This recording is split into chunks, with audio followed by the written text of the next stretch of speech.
Fox Sports. We are the Fox. We are St. Louis. The stars of tomorrow can be seen on the backfields here at Roger Dean Stadium in Jupiter, Florida. It's spring training. The stars of today are in the lineup. Hanley Ramirez, Boston's first baseman. For the Cardinals, Yadier Molina. He's in the lineup. First pitch, starting lineups coming up on Fox Sports Midwest.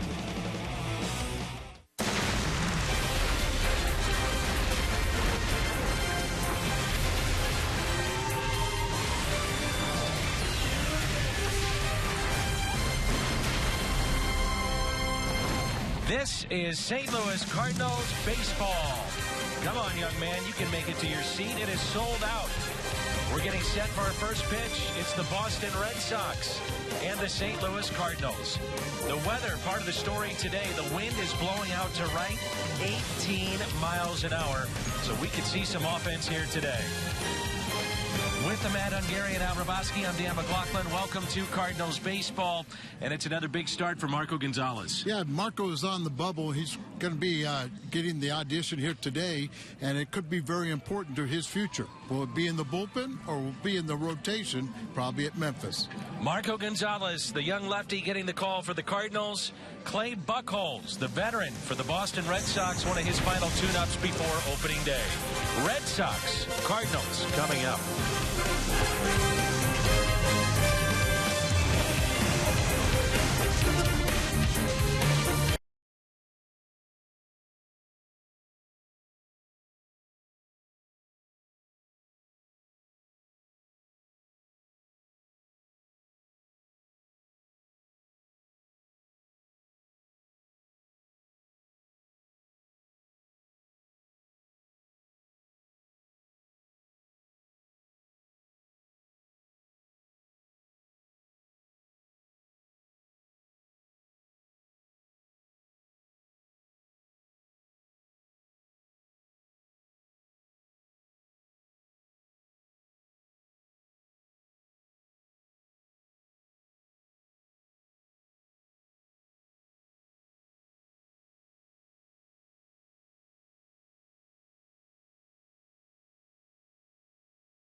Midwest is brought to you by Budweiser, by the Missouri Lottery. Every ticket you play gives back to schools across Missouri, so play it forward with the Missouri Lottery. And by Ford, the official cars and trucks of the St. Louis Cardinals. That is the George Kissel plaque, situated just outside the entranceway to the Cardinals clubhouse.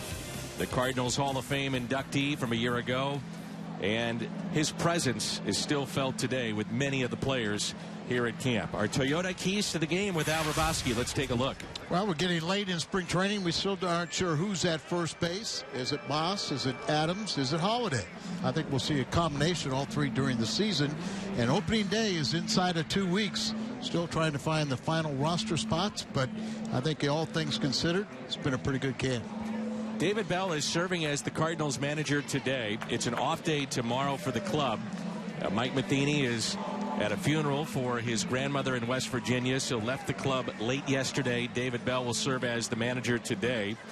And he was asked during the scrum this morning with the media, who's really impressed you? Who's the guy that has stood out for you? And he mentioned the name of Jeremy Hazelbaker, who has opened up some eyes with his outfield play and his speed. So good to see that the young man is getting some attention.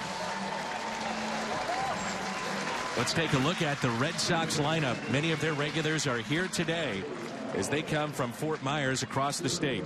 Mookie Betts, Brock Holt, Xander Bogaerts. Hanley Ramirez trying to make the transition from left field to first base. Travis Shaw, Pablo Sandoval, the designated hitter today.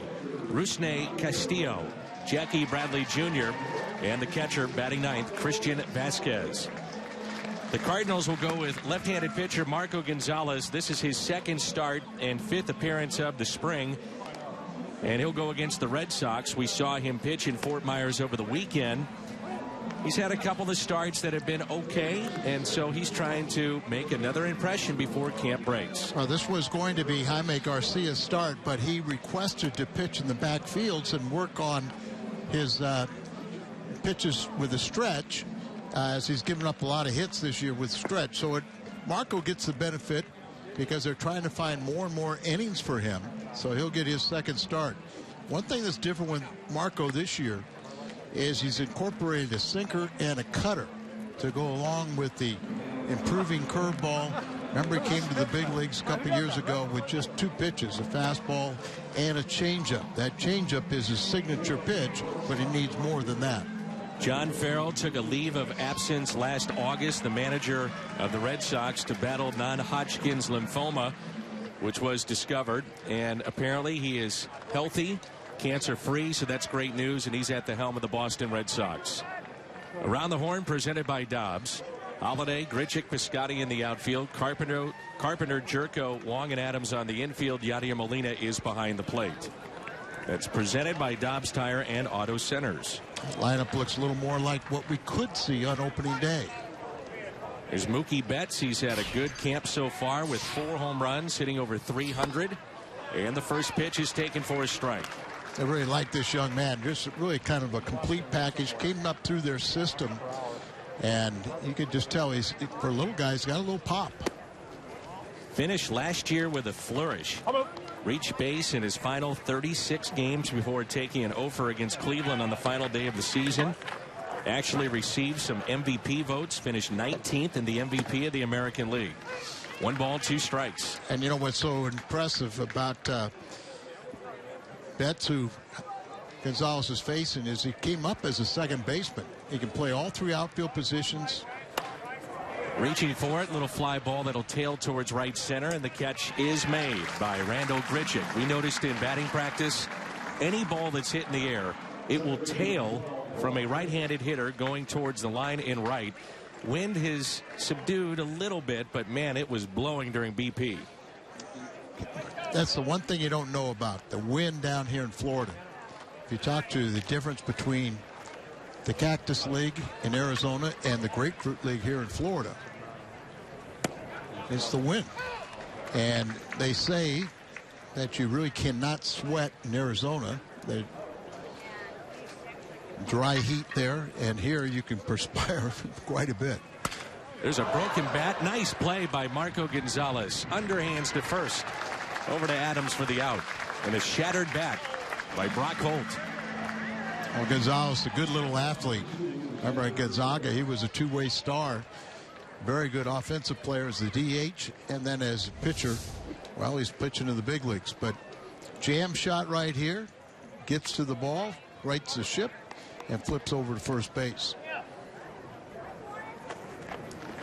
This will be a good test for Marco Gonzalez against Xander Bogaerts. Bogaerts hit .365 last year against left-handed pitching, second only to Jose Altuve. He's only 23 also, but outstanding talent. He's not hitting much this spring, but this is one of the best players, recognized as probably the best shortstop in the American League.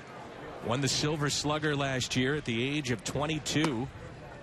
The final numbers very impressive. Hit .320, 7 home runs, 81 RBIs, and second in the American League in total hits with 196. 3-0.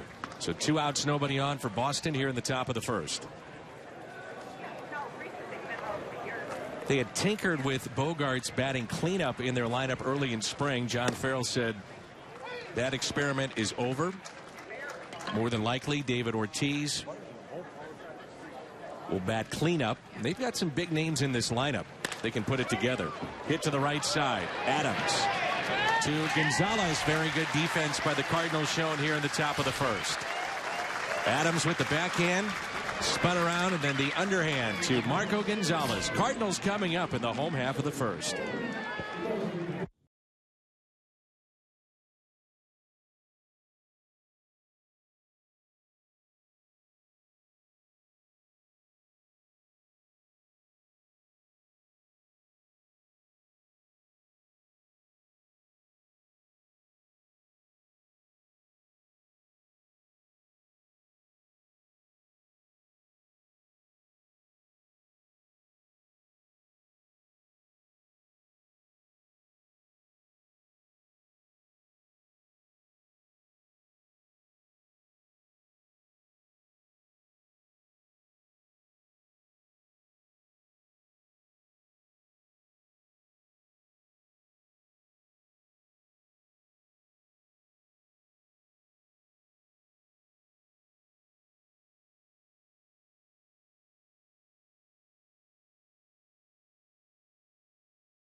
For spring training so far. Carpenter, Piscotty, Holiday here in the first, then Moss, Grichuk, Adams. Molina still searching for that first hit. He's 0 for his first 9. Wong and then Jerko. Matt Carpenter homered here yesterday and also lined a double down the right field line. And the first pitch by Clay Buchholz is a strike. Carpenter's home run led off the game yesterday, and his first multi-hit game. We'll see many more of those in the regular season. Outfield is straight away. And the 0-1. Buchholz, a 31-year-old from Lumberton, Texas. First round supplemental pick back in 2005. 42nd overall. And he was picked up after the loss of Pedro Martinez when he signed with the New York Mets. The 1-1. In the air, right side. Mookie Betts is out of room. Betts lost his hat, he lost his glasses, and then lost the ball in the seats. Give you an idea about that wind, how it's going to take charge and carry that ball all over the place. Mookie checking himself there, but the ball just keep on blowing into the stands and eventually gives up. Mookie Betts had 9 defensive runs saved last year. And to explain that sabermetric stat, it's runs a player saved relative to an average player. So he was very good because he's fast. He's made the transition to the outfield. He also had 10 assists out there in right field. Here's a 1-2. Ripped into right field and a base hit for Carpenter. He's taken some very good at-bats here the last couple of days. A look at Boston defensively, presented by Dobbs Tire and Auto Centers. Castillo in left, Jackie Bradley Jr. in center, Mookie Betts in right. Shaw, Bogarts, Holt, Ramirez along the infield, and Christian Vasquez is behind the plate. Steven Piscotty and Randall Grichuk, the two top hitters this far in spring for the Cardinals. Steven hitting .393. Looks at strike one. And you just want these two guys to get comfortable and come out swinging the bat as well as they have this spring. They are young players, but we're going to put a lot of emphasis on what they do offensively is how the club's going to go. The Cardinals have been extremely aggressive here in spring training with 25 stolen bases. They've attempted 32, and much of that in terms of the speed has been done with guys that are no longer here. Yeah, that's what I was going to say. But, you know, Mike Matheny's trying to get guys to be extremely aggressive, even if they run into some outs, but to find out, can they push the envelope? Can they get that big lead? Can they get back when they have the big lead? And maybe more importantly, with a guy like Carpenter on here and Piscotty, can you go first to third? The 0-1. One thing that Buchholz has that's a very good pitch for him, he's got that traditional curveball, which is 12-6. You know, that's a good one. Yeah, I was talking to Ted Simmons, and he kind of was trying to remember if it's a spike curveball or a knuckle curveball, and I don't think it is, but it's just one of those situations that it gets your attention because it's so effective. Red Sox need him healthy this year in their rotation. He's dealt with a lot of injuries. And Dan, that's the key. You know, we mentioned he was 7-7 last year with just 18 starts. 2010, he won 17 ball games. And really, the Red Sox were done in last year. They were trying to win a division without an ace. They got an ace now in Price. Cardinals went after David Price. They were outbid by Boston. The 1-2 pitch. And Steven just got a piece. To further the point about the importance of health for Clay Buchholz, he's averaged just 20 starts and 126 innings a year since 2008. That's it. Yeah. When he's healthy, you know, he's okay. He's going to be one of your mainstays in that rotation and do a good job, but maintaining the health has been an issue.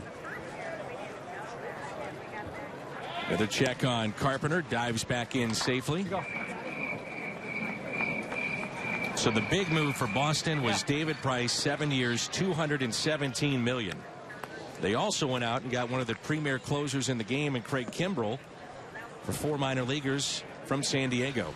Many people said they overpaid for both of them, but they had to. And you get an ace now and you get a closer, you know, it sets up the rest of that rotation. They've got offense, and they've got some good young players. Ortiz is not one of the young players. He's actually said this is going to be his final season, his 20th season in the big leagues. 1 ball, 2 strikes on Steven Piscotty. A little bigger lead this time for Carpenter at first. And again, he fights it off. Red Sox last year were 78-84. They've had 3 last place finishes the past 4 years. And unfortunately for Cardinal fans, they remember 2013 when they went from worst to first and won the World Series over St. Louis. The Cardinals and Boston have matched up in World Series 4 times. Cardinals winning the first 2, and unfortunately the Red Sox the last 2. It's another 1-2 pitch. Good battle here with Piscotty and Buchholz. It really is. You know, he's getting the pitch count up, but I really like the way he's had this plate coverage. He's had some tough pitches inside, and he's been able to fight them off. You know, a lot of times that's just the key. Just be able to fight off those pitches inside, and eventually you're going to get a mistake in the middle of the plate, and you can jump it. Holiday on deck. Piscotty, you may have seen on the front elbow. The left elbow is wearing protective gear. He was hit about 10 days ago. Had x-rays on the elbow. Everything was negative and okay. And Piscotty did go. They appealed down to first, and he's punched out. I had no problem with that. I was actually a little surprised our home plate umpire needed help on the play. But Buchholz finally got that breaking ball down and away, and Steven couldn't hold the swing.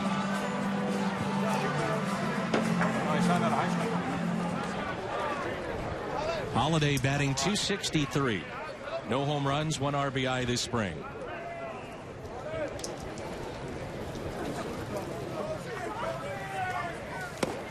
There's that big breaking ball. Took something off it, too, for strike 1.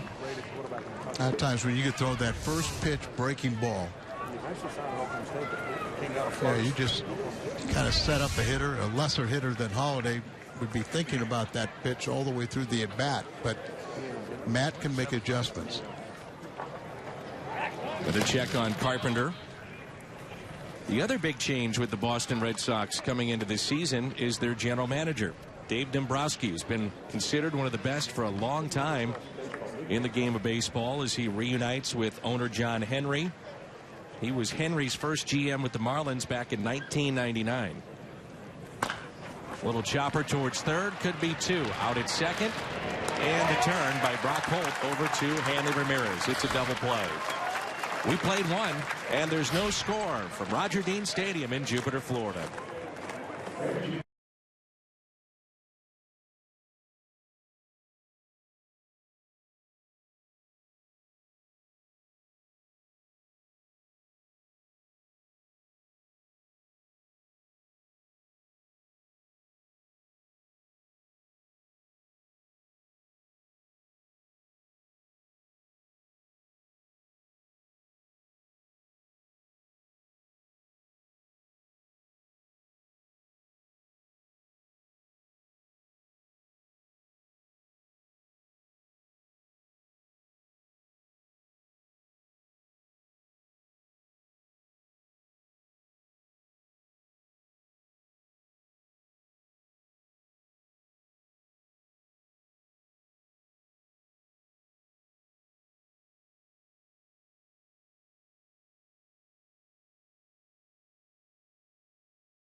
Matt Adams, the Cardinals' first baseman, as St. Louis has a shift against Hanley Ramirez. I was talking the other day with Jim Edmonds, who was working the game, and we've seen a lot of shifts against Adams or against Moss, but you don't see it all that often against a right-handed batter. Correct. It has happened over the years, but not often to a right-handed batter. And of course, Hanley Ramirez, the Marlins shortstop, passed. Last year it was a horrible experiment putting him in left field. That worked out. Of course, that's a tough left field in Boston with the Green Monster, and now he's working out at first. The idea was they thought they could hide him with the short porch in left, but still you talk to players that have been around a long time and they say the Monster is a different animal than other places that have that short porch. Against the shift, it's bobbled, and Ramirez is aboard. And the air will go against Colton Wong. Just a easy routine play, and we've seen Colton at times make these type of errors. Kind of lays back on the ball a little bit, try to get his legs underneath it, and loses control of the ball.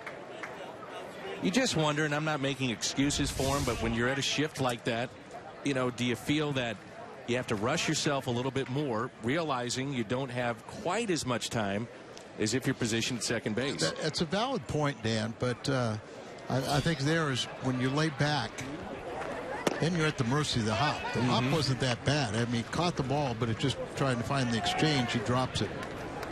This is an interesting story here for the Red Sox. Travis Shaw, the man on deck, was signed to be the everyday third baseman for 5 years. Pablo Sandoval. John Farrell saying before today's game, it's not a foregone conclusion that Sandoval is our everyday third baseman. Ramirez to third, and he's gunned down. Trying to go first to third, be aggressive. And Grichuk has his second outfield assist of spring training. Well, remember Randall Grichuk, you know, won a Gold Glove in the minor leagues when he was at the AA level in Arkansas. And here, come up, anticipate that he might be throwing, come up and make that throw. Don't force it, don't push it, just come up and anticipate it. And there you see the tag by Carpenter. Nice job by Travis Shaw to get himself into scoring position, trailing that play. Shaw now hitting close to 500 this spring for the Red Sox. Here's Sandoval with a couple of home runs, batting .250. One out, runner at second base. Like you said, they expected so much more from Pablo and didn't get much. I think a lot of people figured that he'll have to improve this season. There was even talk that he would ditch being a switch hitter. Last year, hitting from this side of the plate, first 43 at bats, he was hitting .049. Then .255 the rest of the way.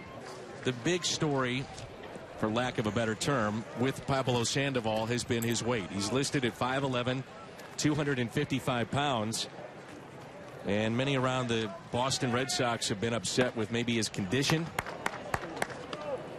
where it was talked about in San Francisco. But when you're an MVP of the World Series in 2012 and then put up 26 hits in the postseason of 14 en route to another championship, some of that stuff is overlooked. There's a walk to Sandoval. I think also, too, Dan, is you factor in and get a couple of years older. You know, and you're carrying that extra weight, that takes a toll on you, too. Rusney Castillo is a Cuban defector. Signed a 7-year major league guaranteed deal for $72.5 million. And you talk about age, he'll be 29 this year. I think he has a chance to be a dynamic player. You know, he's got power. Last year, 80 games, hit .253. He's got power, speed, and potentially outstanding defense. So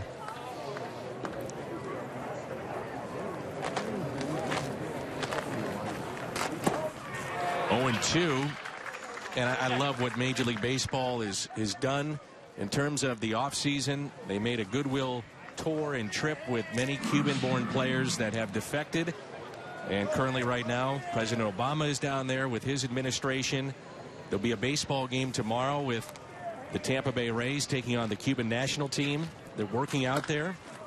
Ground ball that's tapped foul. A couple of my favorites have been invited by Major League Baseball, former Cuban players. How about Luis Tiant, El Tiante? He was really iffy, by the way, about going. Really? He wasn't sure if he wanted to do it. And then also Jose Cardinal. Rob Manfred will be there. Joe Torre, Derek Jeter, some from the Players Association as well. And the 0-2 pitch just missed on the inside corner. Well, Brian Pena went with the tour, I guess, in the fall or winter. And he loved it. Couldn't wait to go back. But for somebody like Tiante, who's been away for so long. For him, it had been close to 40 years. Yeah, I was going to say, you know, he he may not be as trusting as some of the others that he's going to get out. Brian Pena said he was on the back of the bus and was afraid to step off and touch the land. He said, I just, with everything my family's been through, everything I've been through, to defect from Cuba, to go back there, said it was scary. The 2-2. Ooh, doesn't get the call. I thought the walk to Sandoval was not that bad a pitch, and then a couple of these pitches he was trying to go in on the right-handed batters have been pretty good too.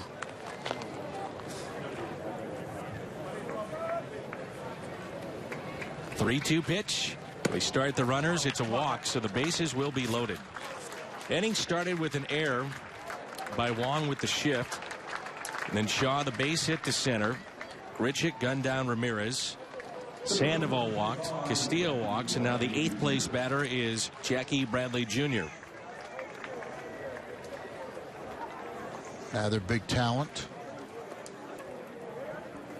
Came on in the second half of last year. John Farrell has already said that he will be his opening day center fielder. That pitch in. Hit .249, 10 home runs, drove in 43 in 74 games. He was the 40th overall pick back in 2010. And they also feel that he has the defensive ability to be a Gold Glover. Giotti come out here and talk things over. He may have the best arm of any outfielder. He has been clocked over 100 miles an hour throwing in from the outfield. Jackie Bradley Jr. So he's just trying to put it all together, and now he gets a chance to be the opening day center fielder. Gonzalez would love the double play. The 1-0 pitch. There's a strike. 1-1. This is important to see these matchups, you know, with Gonzalez facing these left-handed batters. 1-2. So important for Marco to have fastball command. Everything works off that fastball, all his secondary pitches. 1-2 pitch. Breaking ball. Doesn't get the call. Remember when he first came to the big leagues, he had no breaking ball at all. That's an improved pitch. And then, as I said, he's worked on a cutter and a sinker to go along. The 2-2. Yeah, he was primarily just fastball changeup. And if you're going to do that, and you don't throw much more than 90 miles an hour, you better have, you know, lights out command.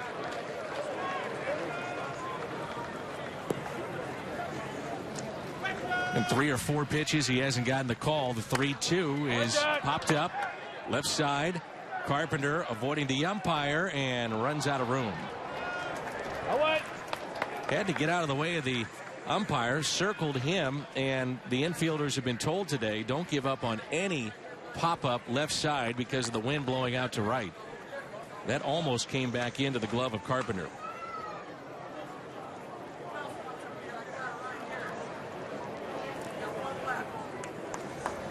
Bases loaded. 1 out. Another 3-2. Slapped the other way and a base hit. 1 run is in. Here comes Sandoval. He'll score. And it's 2-0 Boston. RBI double by Jackie Bradley Jr. He now has 3 driven in this spring.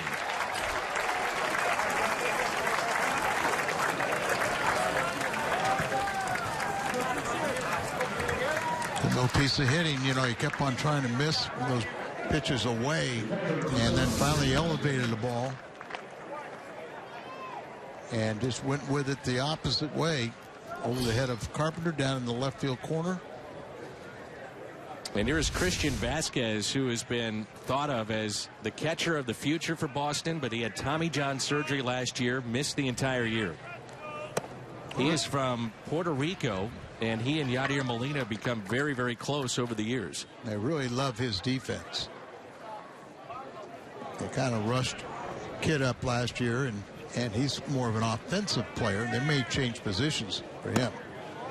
1 ball, 1 strike throughout the season.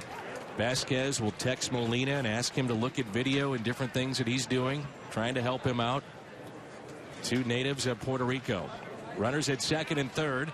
1 ball, 1 strike.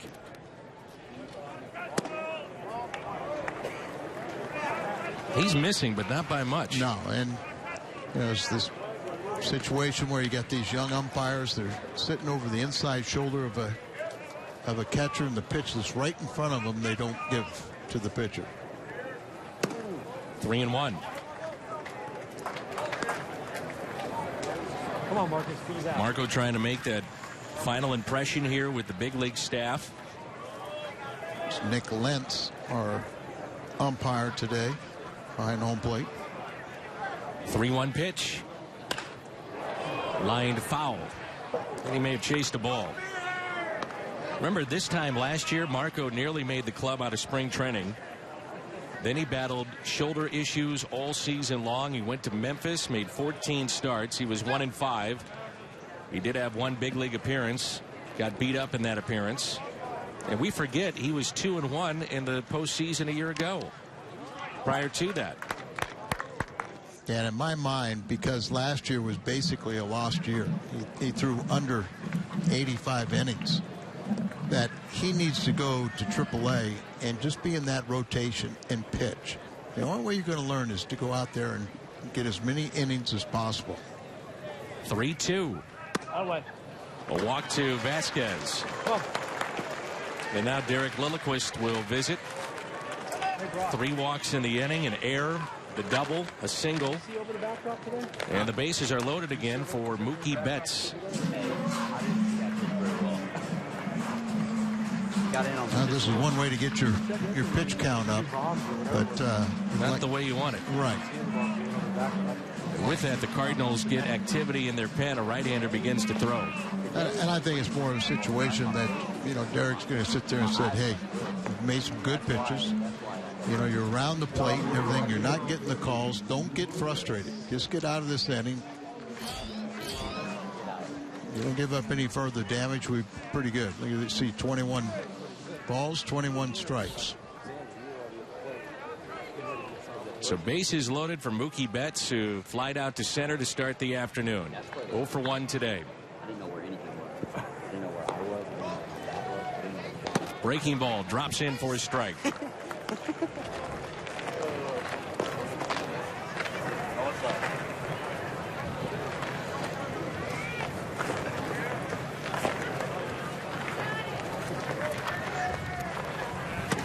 Two of their top players here with the Boston Red Sox are only 23 years old. Mookie Betts, Xander Bogaerts, mixed in with the veterans like Sandoval and Ortiz, Hanley Ramirez. The two youngsters could be two leaders this year.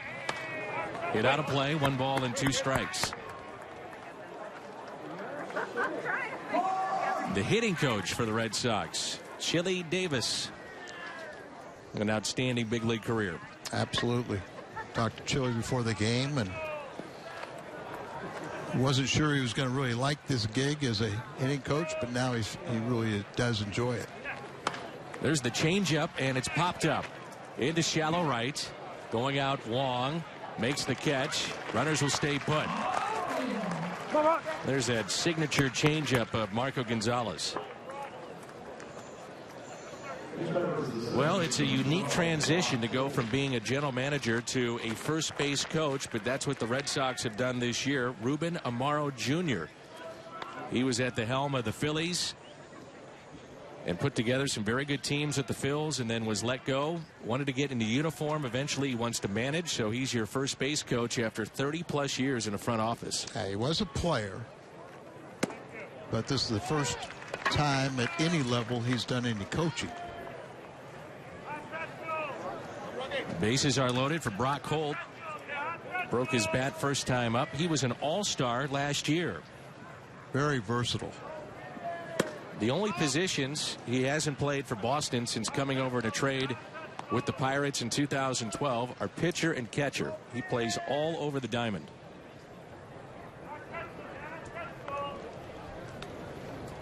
One ball, 1 strike on Brock Holt.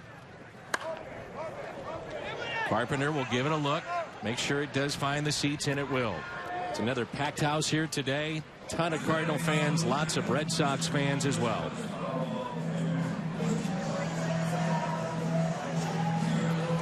A few sweaters and jackets today, though. About 65 degrees. Windy, breezy.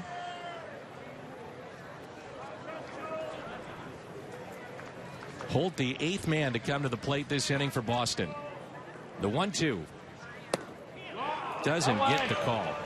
Boy, he's made some pitches, and just the frustration when you aren't getting these calls.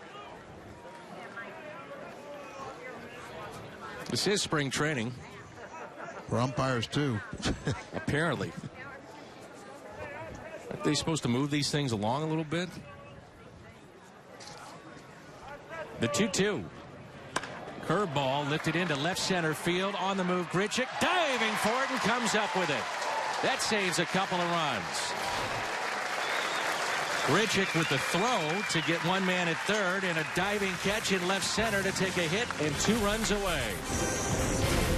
Outstanding play from the former Gold Glover in the minor leagues, Randal Grichuk.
Off day tomorrow for the club. Everybody will enjoy that. And then the Marlins and the Cardinals at noon on Wednesday. What an inning for Randal Grichuk. A couple of fine defensive plays. And here's Brandon Moss against the shift. Drops in for a strike. You were talking about your keys to the game. One of the things you're looking at is first base. You know, Francisco Liriano, the tough lefty, gets the start. The opening day assignment against the Cardinals in Pittsburgh on that Sunday afternoon. I don't think it would surprise anybody that Matt Holliday could be in the lineup at first base. I still hear comments from people that don't think that's a good idea. They're wrong. It's a very good idea. Matt can handle that. Then you put 3 right-handed hitting outfielders. Made sharply foul as Moss may have broken his bat. Looks like he did. And Dan, I think one of the most impressive things about the Cardinals, and I'm just going to use Moss and Adams, but these two guys are really pulling for each other. They're in a stiff competition, but they're thinking team first. And as you said, Moss can also play the outfield, so there could be plenty of bats for these guys. But there'll be times when Holliday will be over there at first base, and he'll do a good job. Here's a 1-2.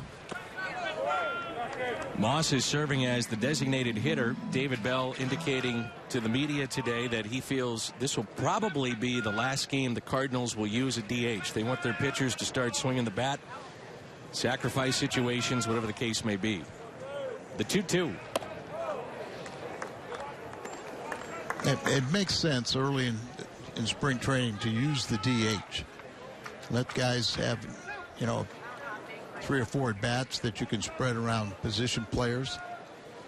But at some point, you got to start thinking baseball.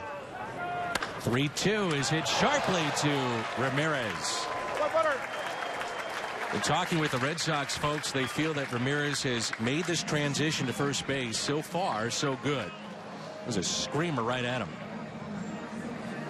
Well, speaking of defense, we've seen that from Randal Grichuk. This play on a base hit to center. Ramirez trying to move from first to third, and the tag there by Carpenter. His second outfield assist this spring, and this saves a couple of runs. Nice play by Randal in center.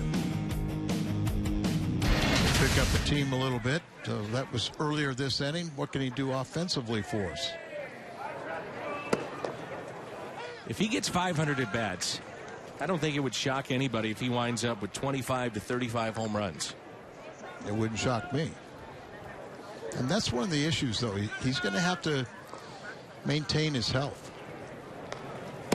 You think about Matt Adams, Grichuk, Pham, guys like that have really shown that they have trouble staying healthy even through the minor leagues. So that's a label they all want to get off their back. Randal hitting .423 this spring with a home run. It's another breaking ball and taps it foul. Talking with Grichuk before, he said, I think that's probably why the Angels gave up on me. I had lingering injuries, kind of goofy ones that, you just don't think are that serious, but they lingered and they thought maybe I'm injury prone. And so here he is in St. Louis. The 0-2. Driven out to right field. That ball will carry, and it is off the wall. Wow, does he have some power. Man, did that get out there in a hurry. Very quickly. And his fine inning of play has continued, showing what a complete player he really is. Saw the defense. Now you saw the ball jump off his bat, getting an extra base hit. He also can run a bit.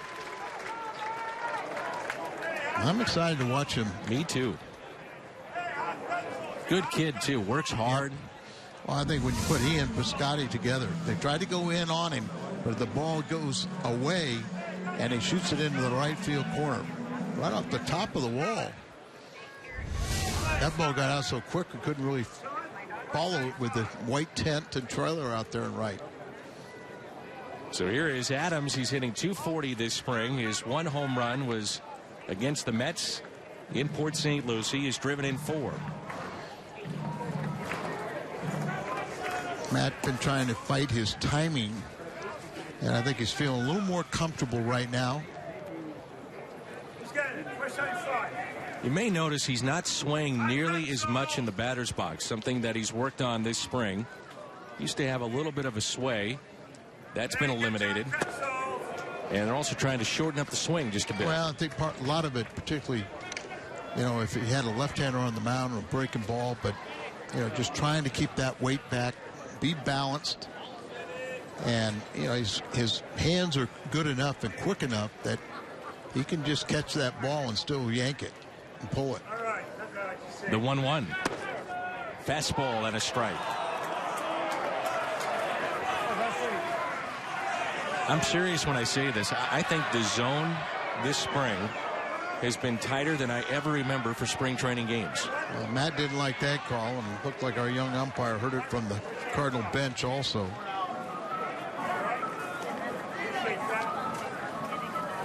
May notice, too, that Adams' body has changed a little bit. Worked with a new trainer. At one point, did a 21-day zero-tolerance stretch. No carbs, meat and veggies only. Weighs the same, but the body fat is been reduced significantly. Thank you, sir. The 1-2. Puts the ball in play. It's a fly ball into left center field. That ball will be caught by Jackie Bradley Jr. Then he dropped it. Adams on his way to second. Grichuk, though, did tag up. Yeah, so he can stay at third, but it isn't out. And then Grichuk advances. Hanley Ramirez is wanting the Red Sox to tag the bag at second base, but I do believe Grichuk did tag up on the play. It sure looked like that to me, but you get an idea of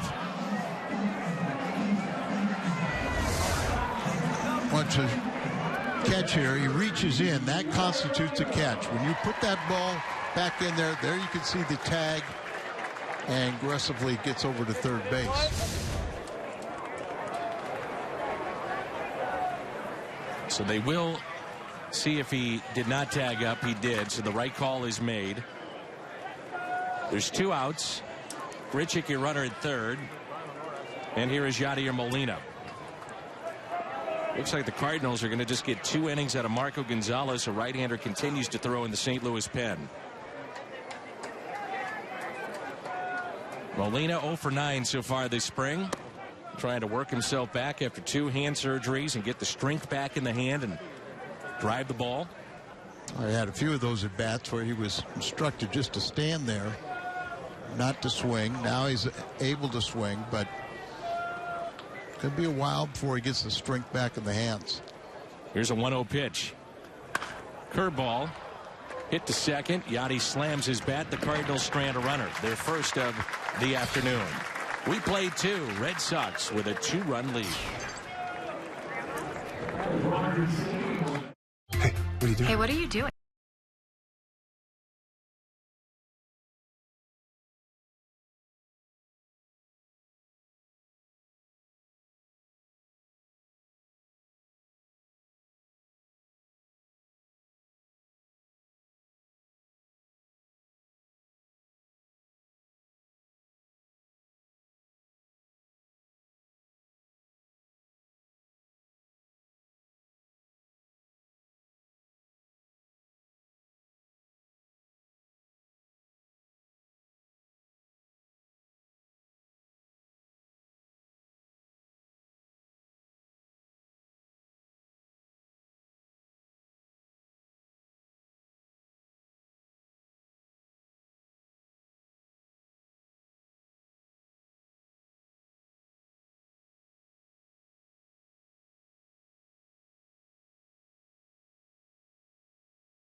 Everything you have come to expect and more. New low price for 2016. Watch every out-of-market game of all 30 teams live in true high definition on over 400 supported devices. Blackout and other restrictions apply. Visit MLB.tv for details. Randall Grichuk, couple of good plays defensively so far, and a double off the top of the wall. Your center fielder for 2016. Miguel Sokolovic is in for Marco Gonzalez. I'm not really sure how you would judge the outing for Gonzalez with the strike zone that he was dealing with. Now, I get it. I mean, it's part of the game, and you deal with those type of things, but my goodness. 0-1 pitch. Now it's 0-2. Xander Bogaerts, Hanley Ramirez, and Travis Shaw.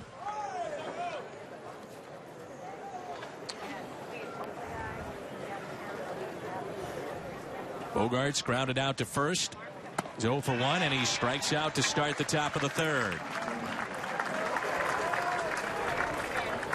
Sokolovic did a nice job last year at the big league level for the Cardinals, and didn't do anything to deserve getting sent down this year at the big league in spring training here. But I think the Cardinal bullpen, which was very, very good last year, is even better this year. Especially with a healthy Jordan Walden. Big time. And then you add an O to it. You got Broxton, for a full season. Where's that pitch? And then I think also Mike Matheny will have some more arms down there that he trusts, so he doesn't have to overuse Manus and Segras. Here's a 1-0 pitch. And again, he just missed. Jordan Walden there on the left and Broxton as well on the right. Yeah, two former closers that, the days that Rosenthal not available. You got those two. You got O, the all-time Korean saves leader. The 2-0. Ramirez reached on an error by Colton Wong with the shift. First time up. He began his career with Boston. We forget that. Then was traded to the Marlins for Josh Beckett, Mike Lowell, Guillermo Moto as part of that deal. And a deal that helped Boston to a world championship. 3-1 the count. Ramirez in year 2 of a 4-year, $88 million contract.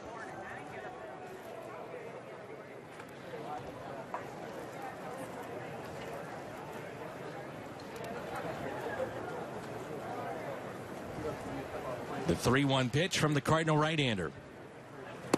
There's a good changeup.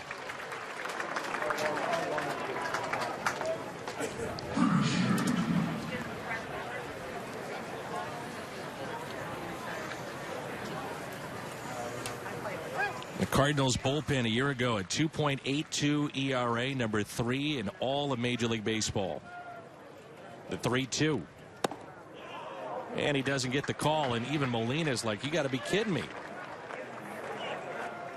He was ready to throw it down to third, and David Bell is the interim manager, if you will, today.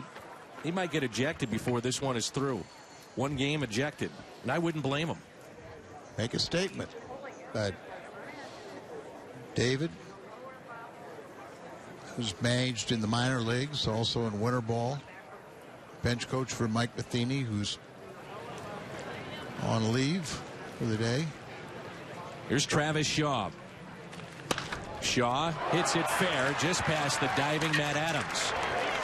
Into the Cardinals bullpen. The hands are up there for Stephen Piscotty as he was trying to dig it out of there, and he does, and gets it back into the infield. So Shaw is 2 for 2, now hitting above 500 for the spring. And he may take the job of Pablo Sandoval.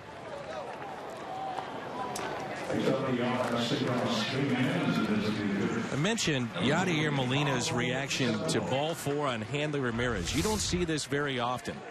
He's not one that's going to show up an umpire. No, but he just frustrated. You're working with your pitcher out there. You get a pitch. These guys, if you ask them the pitchers to put it on a tee, they're going to be in trouble. And you got to find a way to throw strikes.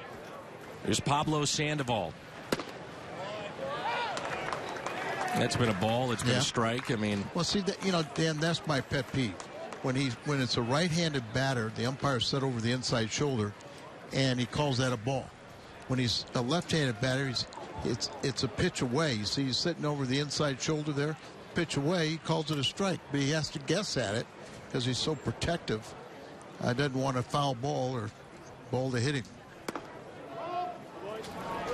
1-1 the count. Sandoval walked and scored back in the second inning. Part of a 2-run second for Boston. 2-0 our score. Outfield is straight away. The 1-1. Got him to reach on the changeup. Ground ball to Wong. That'll score a run to make it 3-0 Boston.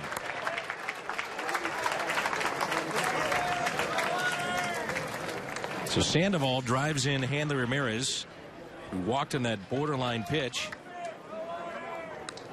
Both runners advance, and it brings in Rusney Castillo.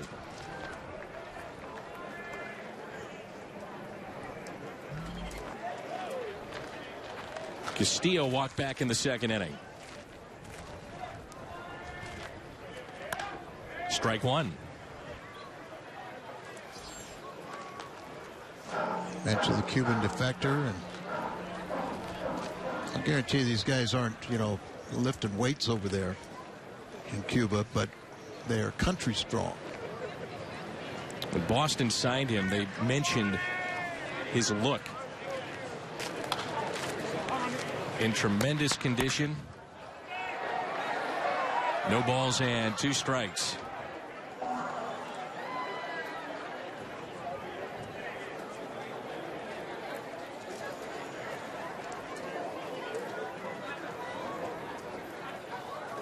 Two outs, runner at third. The 0-2 is popped up. Wong calling off Adams, and he'll make the catch. Red Sox add to their lead with an RBI by Sandoval, his 5th this spring, midway through 3. 3-0. Boston on top.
Strike to Colton Wong underway here in the bottom of the 3rd. Wong in the 8th spot in the lineup. He's been all over the place in the lineup for Mike Matheny's club. Leadoff, he's hit 3rd. Today he is 8th. 1 ball, 1 strike. He's batting .241 this spring. 3rd inning of work for Clay Buchholz, starter for the Boston Red Sox. He struck out 1 and given up 2 base hits. Took something off that pitch, and it's 1-2. Yeah, we talk about the Cardinal pitchers have walked 4 in this game. Buchholz hasn't walked any, so he's found a way to work around the strike zone.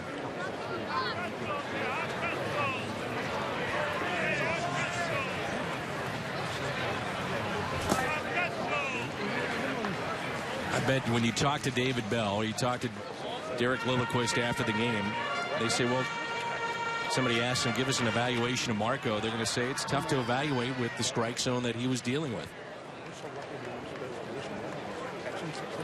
The 2-2. Almost hit him. Yeah, I don't think there's any question that you're right about that, but you have to work around it. I don't think it's going to be the first time or the last time we question a strike zone this year. No, sir. 3-2 pitch to the Cardinals second baseman. Tapped foul. Big news early in camp was Wong signing a 5-year extension. Would have been eligible for arbitration in November. Very similar to what the Cardinals have done in the past with Matt Carpenter and Alan Craig, who now is property of the Boston Red Sox. 3-2. Curveball, and he missed. I talked to Dave Dombrowski a little bit and Chili Davis about Alan Craig. He's not with the ball club today. He's on maternity leave. He's had the birth of their second child, but apparently swinging the bat much better. $21+ million or something in the next 2 years, and not on the 40-man roster. We all want to see Alan Craig become the hitter he was. So $11 million this year and $13 next year. A ground ball that's tapped foul. Part of that deal was Craig and Joe Kelly going to Boston for John Lackey. And a left-hander the Cardinals also picked up that has been sent to minor league camp since then. But Joe Kelly pitched against the Cardinals over the weekend, and he's fighting for a spot in their rotation. 1 point last year, second half, he won 8 in a row. Wong, a threat to steal, no doubt. Fakes going to second base. That pitch taken inside. He had 15 steals last year. The Cardinals were 21st in Major League Baseball in stolen bases. I think he's going to surpass that total this year. Last Cardinal to lead the league in steals was Vince Coleman back in 1990. He had 77 that year. Vince wound up stealing 549 with the St. Louis Cardinals. The running Redbirds of the 1980s. Vince was just unbelievable, his ability to steal third base. No fear. You know, Dan, that's maybe the number one thing a base stealer has to have is, you know, that I defy you. You know, I'm going to go out there and I'm better than you. And arrogance on the base paths. Here's a 1-1 pitch to Jed Jerko. Jed hitting 182 this spring. He's had a long look at shortstop. Aledmys Diaz was sent down to the minor league camp after the signing of Ruben Tejada. And I think Diaz being sent down is a positive. You know, to go down there and play every single day. I was telling you before the ball game, I thought he had an impressive camp too, and the Cardinals agree with you. They want to see him get a lot of at bats down there. You know, and I think Tejada, you know, with one game played as a Cardinal, it was impressive. You know, and like as you said, he just looked right out there. But on 3-1, it's hit down the left field line, and it is a fair ball. Into the corner, stays in the ballpark. Wong being waved in. Relay to the plate is not in time. Jed Jerko gets the Cardinals on the board with an RBI, and that makes it 3-1. Well, we know Jerko has power, and you know, he signed a nice contract after hitting 23 home runs his rookie season, partial year with the Padres.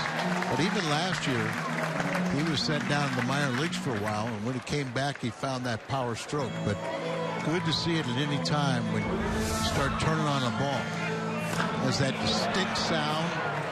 He's going to go for extra bases, and then Wong, because of his speed, was able to come all the way around for first base. There's Carpenter, who's singled to right. Average now up to 240 with 2 hits yesterday, 1 for 1 today. Good to see Colton Wong pick him up and put him down from first base. Yeah, yes. In one sense, you know, a little disappointed that he didn't try to steal, but the object is to score runs. And so he puts on the afterburners, comes all the way around. Doesn't know if there's going to be a play or not, so make sure you slide. Don't get caught in between. Here's a 1-0 pitch to Matt Carpenter. All the way. Just to finish the thought on Aledmys Diaz, he's only had 58 plate appearances above AA. Right.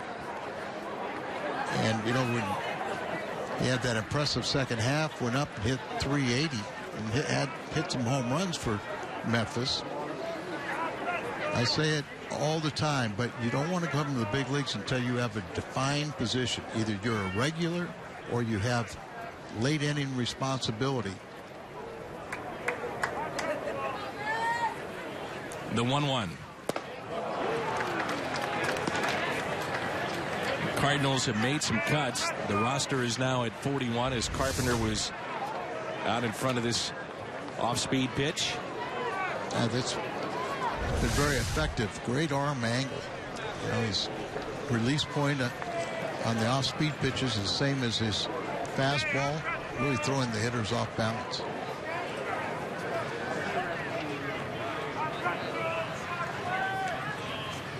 The 1-2 doesn't get the call. Anthony Garcia has made an impression here at camp, was optioned to AAA Memphis. Jonathan Rodriguez, Patrick Wisdom were reassigned to minor league camp. So the Cardinals now have 41 players remaining in camp, including 6 non-roster invitees. 2-2 the count.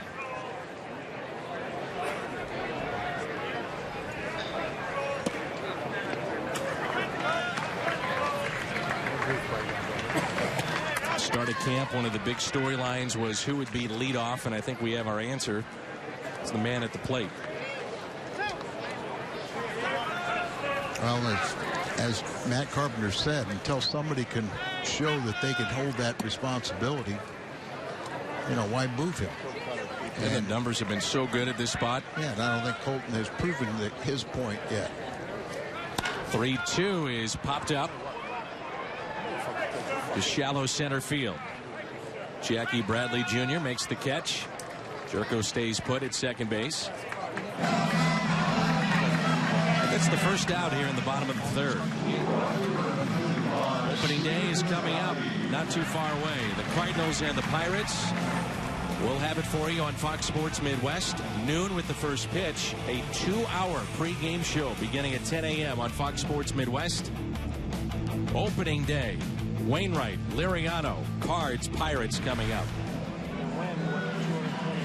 Stephen Piscotty has a good battle.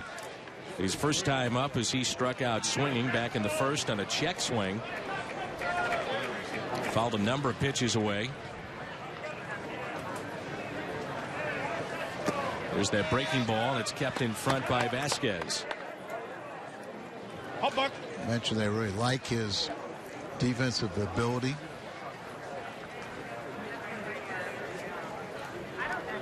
Piscotty, just 25 years old. First round selection back in 2012 out of Stanford. He burst onto the scene for the Cardinals a year ago. There's that breaking ball, and a high fly ball lifted into right. Wind carries it back to the track, and the catch is made. Mookie Betts with the catch. Jerko tagging up from second to third. If you just joined us, the wind blowing out to right is at 18 miles an hour.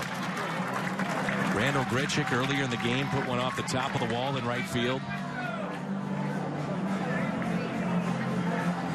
So definitely a factor in this game today. And considerably cooler today, so the ball not traveling quite as well either, unless it gets in that wind. Here's Holiday, bounced into a 5-4-3 double play back in the first inning.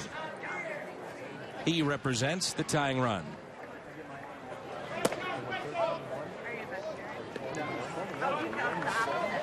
Watching Holiday the last week or so, even how he takes a pitch, you can see he's just getting more locked in, seeing the ball a little bit better. That to me is one of the big keys. As you say, if you're taking those close pitches.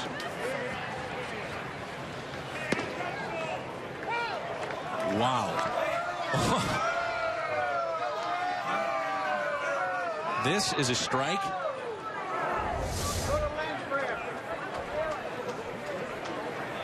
Wow. Pull it back in by about a half foot. But you see, that's that pitch away. They can't see it. They guess at it. Here's a 1-1. Chopped to short. And Holiday is 0 for 2.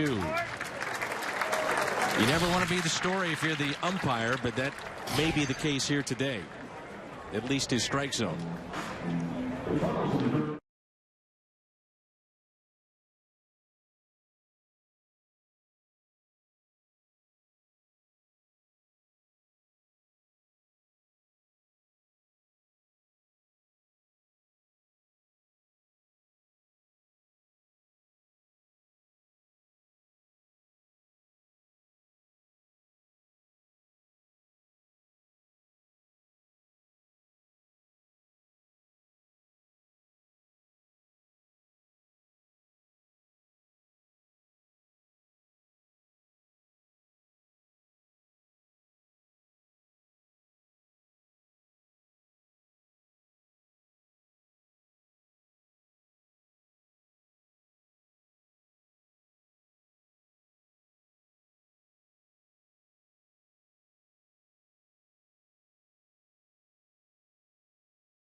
Many of his years were spent St. Pete in the backfields of that training facility until the Cardinals moved here back in 1998 to Jupiter, Florida.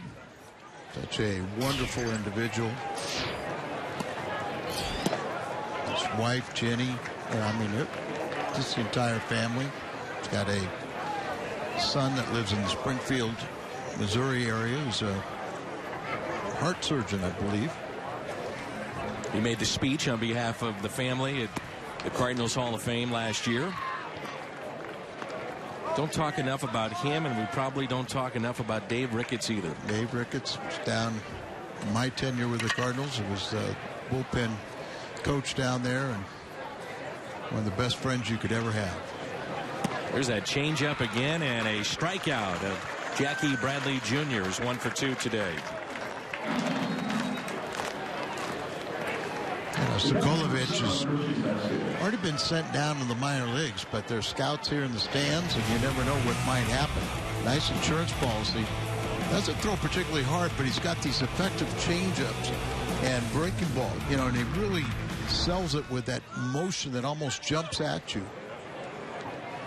So if you're facing him one time, a starter, if you're facing a guy like him 3 or 4 times in a game, you're going to eventually get comfortable with his delivery. But if you're facing him one time, he can be very effective throwing you off balance. 0-2. I wonder if that's the road that eventually Marco Gonzalez goes as well, because first time through a lineup, majority of the time we've seen him really good. It's that second time when major league hitters seem to catch up with him. And I kind of feel that way too, but I'm a little encouraged with Marco when he starts incorporating the other secondary pitches. Hitters will kind of try to take pitches away from a pitcher. If you cannot throw strikes with a breaking ball, or you're always hanging it, they kind of eliminate it because everyone can hit a hanger. But Marco has to have his fastball command, and obviously he didn't have that today, or at least in the umpire's mind, he didn't have it today. 2 balls, 2 strikes, 1 out, nobody on. Vasquez walked back in the second inning. It's when Boston sent 8 men to the plate. The 2-2. Pretty famous day in Cardinals history in terms of recent history. It was 20 years ago today that Bill DeWitt and the ownership group purchased the club from Anheuser-Busch, and what a run it has been for 20 years. Very Amazing. nice article in the paper yesterday talking about the DeWitt's family.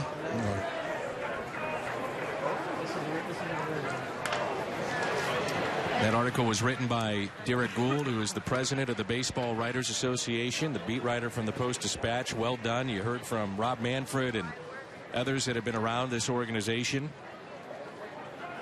And this is year number 100 for the family being involved in baseball, going back to Bill DeWitt. The 2-2. Ground ball hit to the right side. Adams to Sokolovich. There's 2 down. Bill DeWitt Sr. starting as a vendor.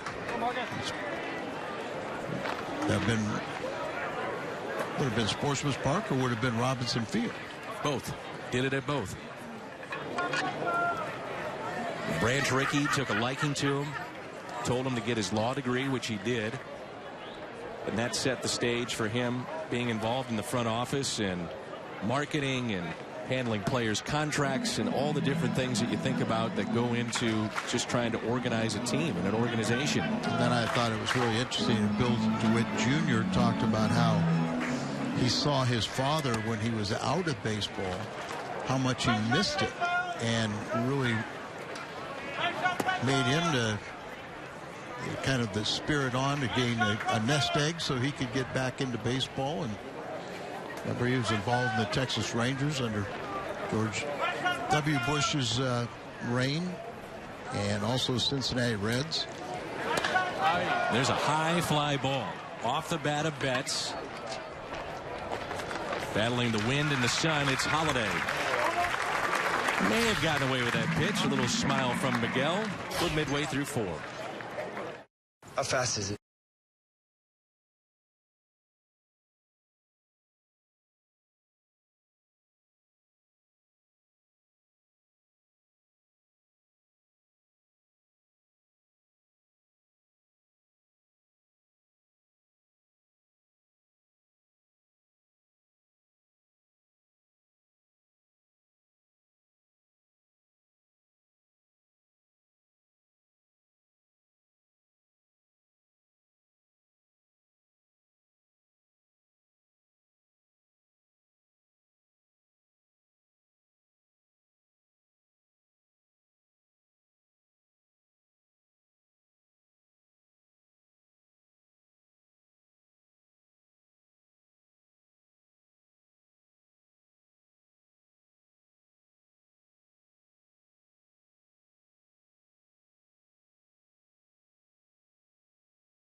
Allow fans to celebrate a common interest while enjoying access to a unique promotional item or exclusive pregame event.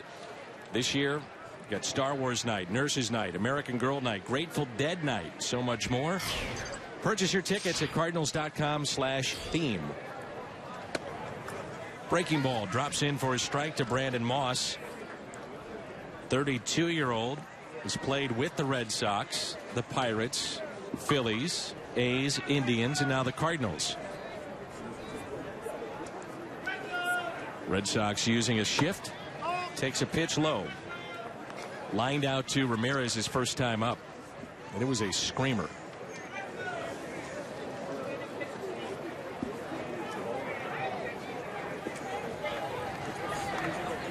The 1-1. We know he's got power. And last year with a bad hip, trying to recover from surgery, still hit 19. He had 55 in 2 years with Oakland back in 2013 and 14. Had a normal offseason of workouts. And did he go? He did. Strikeout. I liked, we talked about how Moss has actually played more outfield than first base. And when the A's tried to move him to first base, Gallego was talking to him about it. He was asking about footwork and different things. He goes, all you have to do is worry about your bat. If you can hit, you'll find your place. You'll be fine.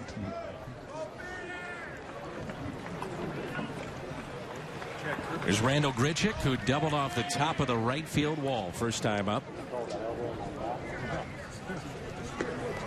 It's a cool and breezy day here at the ballpark. Big crowd.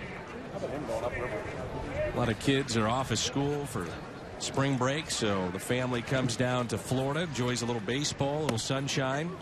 There's strike one. And just about everybody's in full swing now. Spring mode. And it's great to see these crowds. It's amazing, isn't it? For spring training games. That's the first fastball that he's seen. When you were playing, I mean, seriously, how many people would be at a ballpark for a spring training game?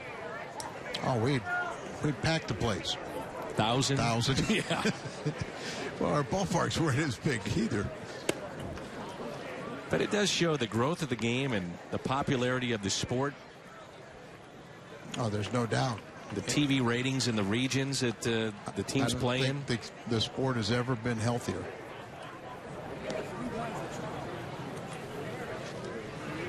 The 2-1 pitch. 2-2. Away, I guess. Think about it too, Dan. When I was playing, it was probably a $1 to $2 billion corporation, and now it's over 9. Sure.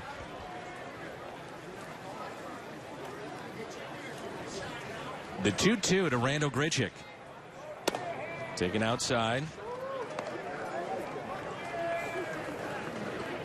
Buchholz in his second major league start threw a no-hitter against Baltimore.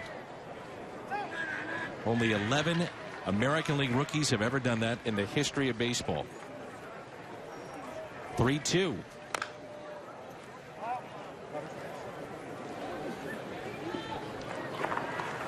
And in terms of all of Major League Baseball, just over 20. Rare feat, and then to say that a rookie does it, very rare. Was Bud Smith? He was a rookie, right? Mm-hmm. How about Bo Belinsky? Bo Belinsky, no, that's a name. There? He was? Do you know who he is? Was? Well, you're going to tell me here. Ground ball hit to third. Bo Belinsky was probably like playing for the Angels. And I remember as a kid that, he had a car that was more expensive than his salary. But he also dated all the starlets of Hollywood and was kind of like the Joe Pepitone of pitching and everything. I ran into him a couple of years ago. He has passed away. But he said, his shoes look pretty good, don't they? I was in Alaska. Where are you going with this? No, he said these shoes look pretty good. He was living in Hawaii, and he goes, "This is the first time I've worn shoes in 6 years." Because he was living in Hawaii. Living in Hawaii in sandals and on the beach every day. Living the life. I didn't like the shoes, but there's a broken bat and a base hit for Matt Adams into center field.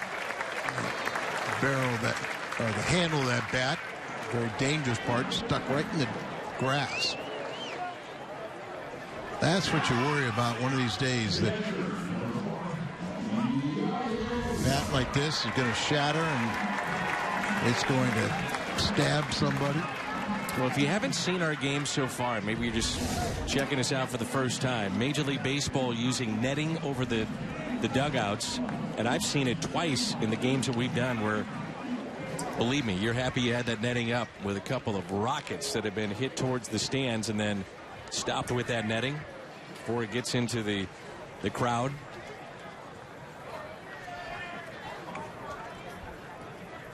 Molina looks at a ball high. I think with some of the instances that we've seen in Boston, at a scary incident a year ago, probably the most prominent of a injury for a fan, it's right. A good thing. No question about it.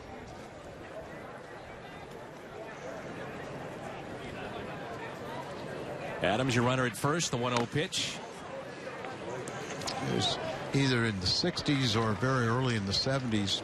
Manny Mota, one of our favorites, but hit a foul ball over the dugout at Dodger Stadium and hit a child, and that child did die.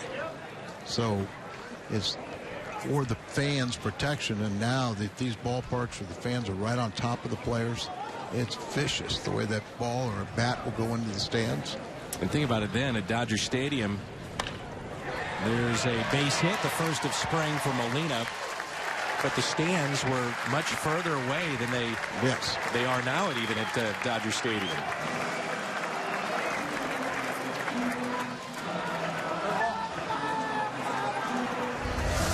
You mentioned that first hit, and Yachty just kind of throws the bat at it, makes solid contact, lift is over the head of the shortstop. The Cardinals got something going here with 2 outs.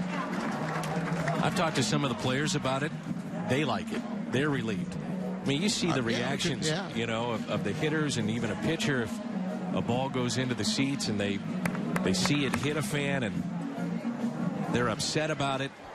Remember, Wong had that a couple of years ago, and here he is at the plate. Walked and scored back in the 3rd. Little 2-out rally here from the Cardinals.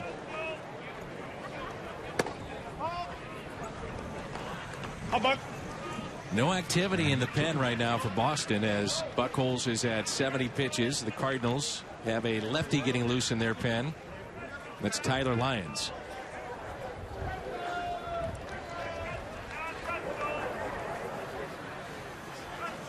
The 1-0. Wong fights it off. Popped up.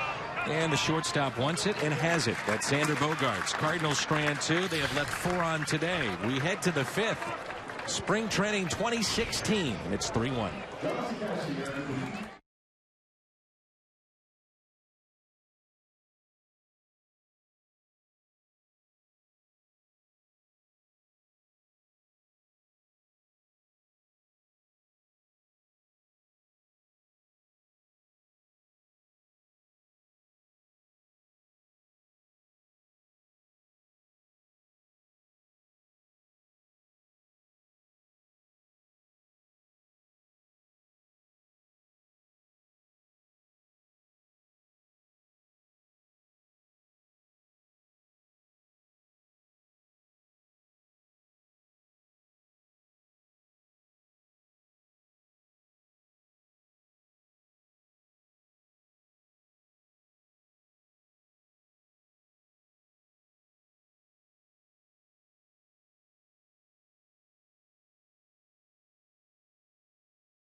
Top of 5 rolls in. Celebrate Busch Stadium's 10-year anniversary through the pages of the new Post-Dispatch book, Busch Stadium, A Decade of Excellence.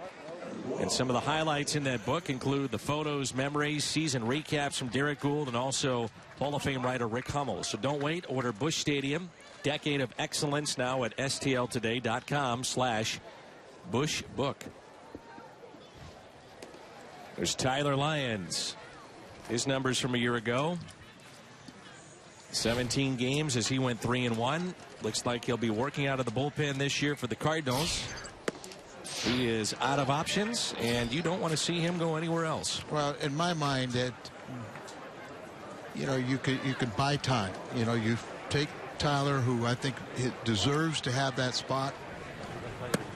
Remember, he clinched the 100th win of the season, or not the 100th win, but the pennant clinching. It was the 100th win last year against Pittsburgh, and was outstanding in that game.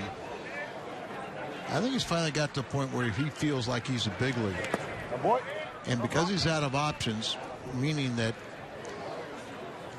if you didn't keep him on the roster, you have to go through waivers, and somebody would claim him. You would lose him. In a heartbeat. And so I think he makes it. And if he can't do the job, then you've got, Marco Gonzalez, Cooney, whoever you want to talk about is available. Just carves up Brock Holt. He's got an outstanding breaking ball. He's a good competitor. He's got that football background, a high school all-state quarterback in Texas, and he's got an exceptional breaking ball. And I think he's got enough experience, and he's gained the confidence now to where he thinks and feels like he's a big leaguer. Xander Bogaerts looks at a strike. 0 for 2 today. Buddy.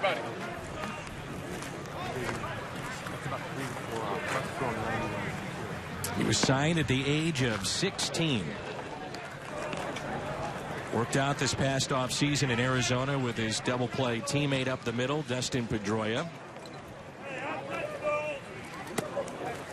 And he is from Aruba. 23-year-old, just the 5th player from Aruba to play in the major leagues. Beautiful little island. The 1-2. There's your curveball again, that late action taken there by Wong. That's what we've seen here in this inning. Some really good breaking balls from Tyler Lyons. That's kind of what defines him, a very good breaking ball. Yeah, and I mean, he's got that competitive spirit. He can spot his fastball pretty effectively. He's a little bit different coming out of the bullpen because you got a series of 1-inning pitchers. Maybe a Manus, with an efficient inning, you can have him pitch a couple, but you got your spot starter, you got your long man out of the bullpen with Tyler Lyons. Here's Hanley Ramirez with 2 outs and nobody on. You talked about his struggles in left field last year. He was minus 19 in defensive runs saved. 2nd worst in baseball, so now he shifts to first base. Pitches .249. First year of that deal. He can do that, though. Pulls it down the left field line and foul. What was interesting about the year that Ramirez had, wound up with 19 home runs. 10 of the 19 came in April. Yeah. I mean, he got off to a great start and then tailed off.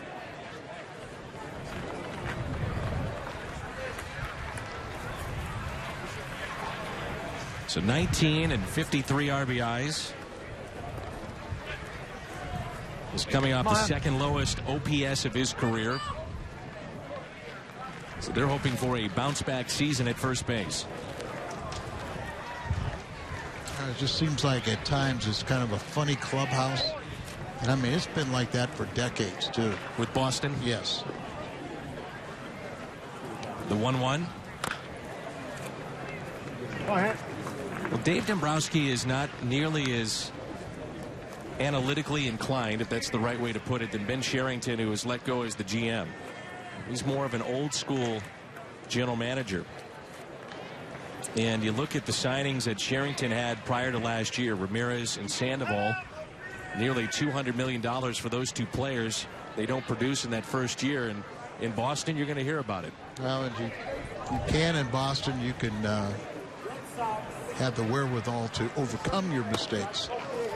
But you know, you do that in Pittsburgh, you do it in a small market, you know, you'll pay for it for decades. But Boston's has pretty lucrative. Yeah, their payroll will be well above $200 million this year. Count runs full on Hanley Ramirez.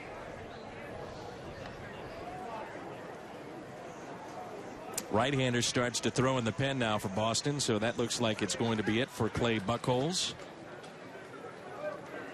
3-2 pitch to Ramirez. 0 for 1 with a walk today and a run scored. Breaking ball misses high and away. So the Red Sox have received 5 walks today. Ramirez on base 3 times, 2 walks and an error.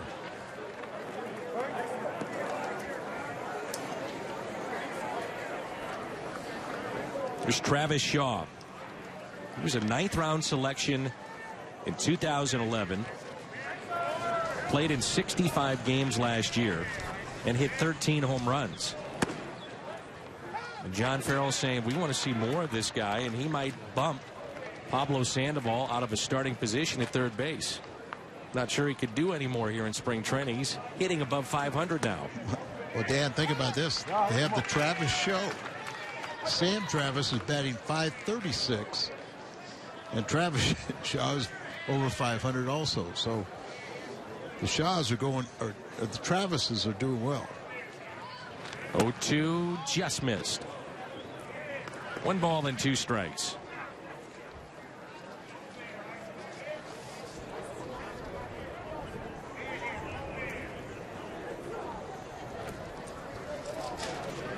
Breaking ball, and he struck him out.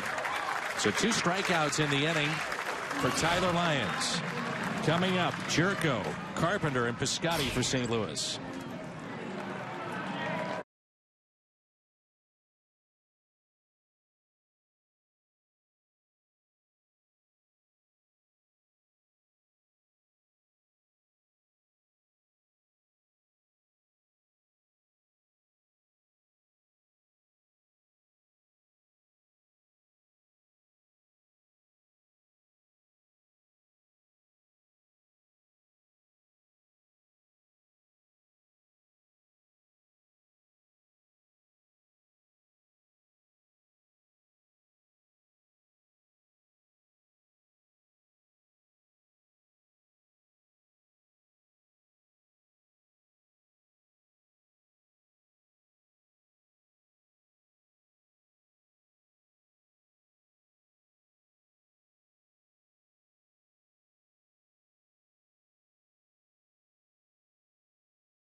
Buchholz still in this ball game for the Boston Red Sox. Red Sox leading 3-1.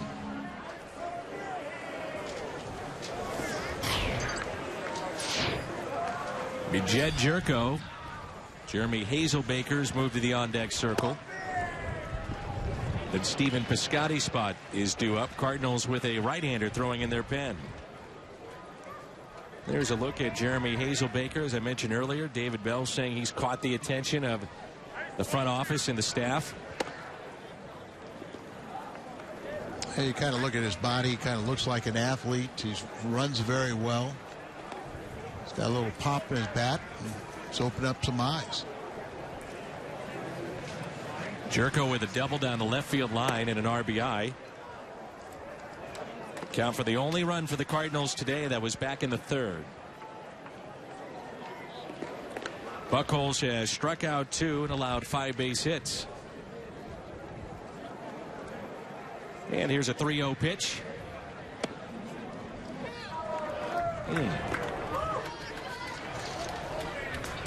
My partner Al Brabowski just shaking his head.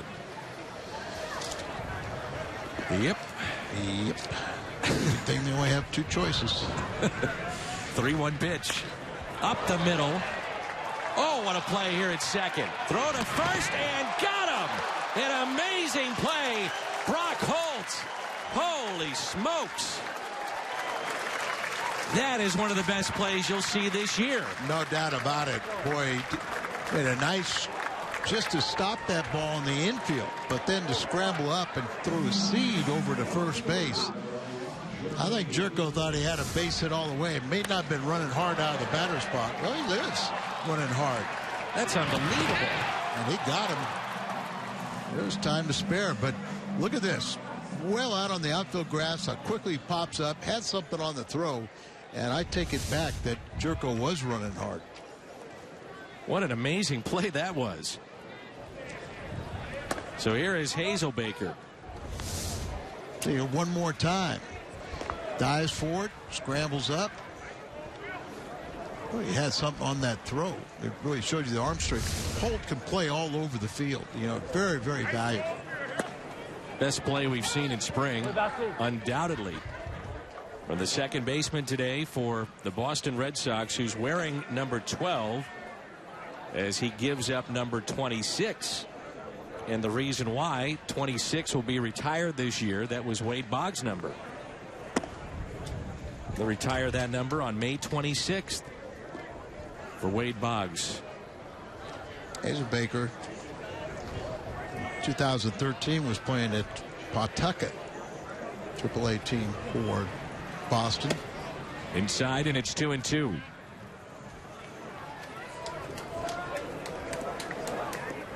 It's his third organization. He's played for the Red Sox, the Dodgers, and now the Cardinals.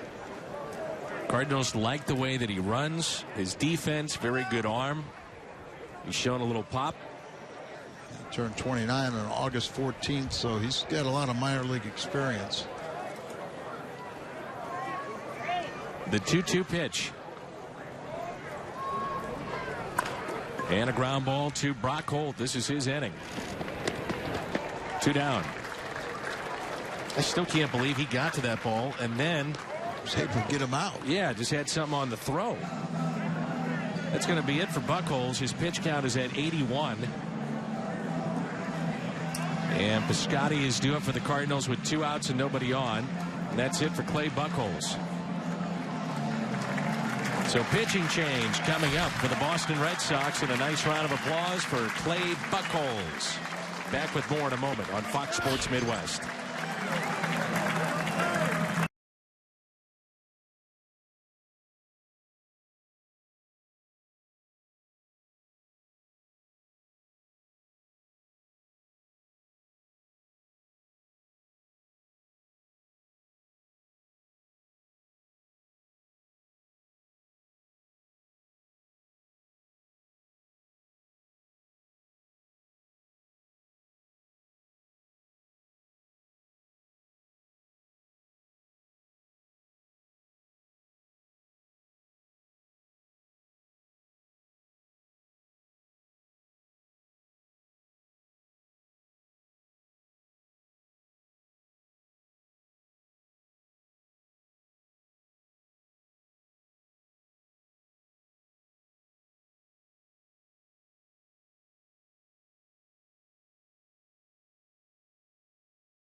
6, the 46, and the 06 mystery ring giveaway coming up at the ballpark.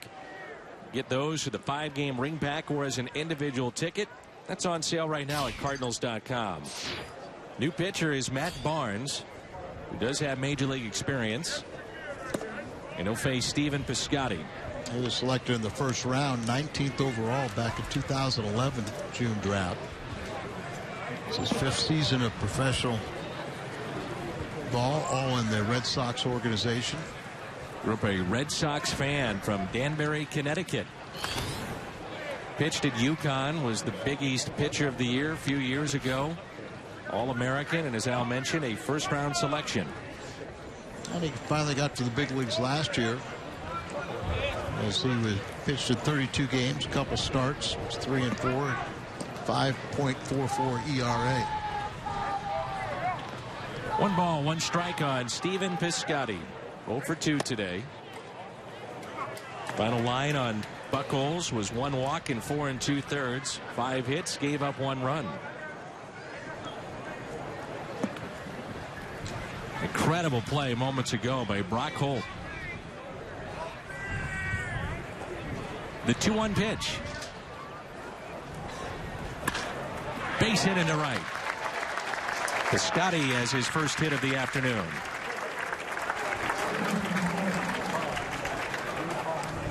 See if the Cardinals can make a statement right here against Barnes. 6'4", 210, but he looks taller. And you can tell he's trying to throw in that downward plane. Reminder, we have Blues hockey tomorrow. Blues and Sharks come your way at 9 as the Blues are wrapping up their regular season, trying to get that #1 overall seed in the Western Conference. We'll have it for you at 9. Here's Jacob Wilson. He'll be the pinch hitter for Holiday.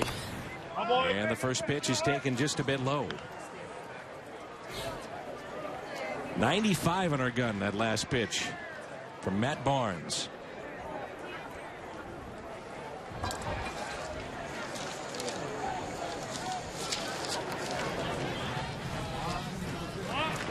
Good. Runner goes, and a high fly ball lifted into left field. Castillo in a few steps makes the catch. Cardinals strand a runner, and we played 5. If you missed it, another look. Brock Holt with one of the top plays in spring training 2016. Amazing play. The second baseman for the Red Sox.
Edward Jones honored to sponsor the Cardinals Hall of Fame and the annual induction process that gives fans a voice in honoring the team's greatest players. Find the 8-man ballot on Cardinals.com/HOF.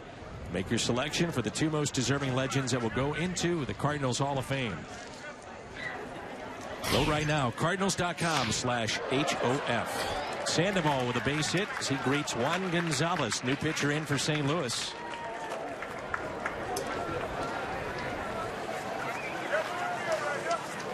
So Pablo Sandoval is aboard. Second time today to go along with a walk and also an RBI groundout.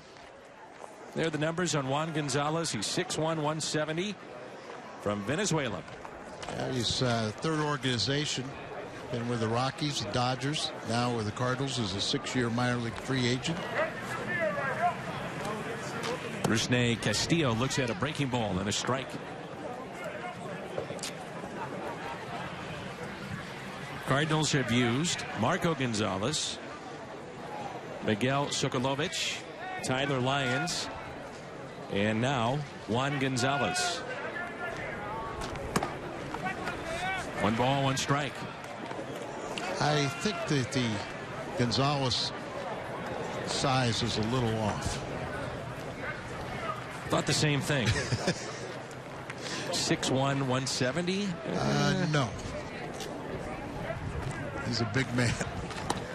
Just go with what they give me here, Al.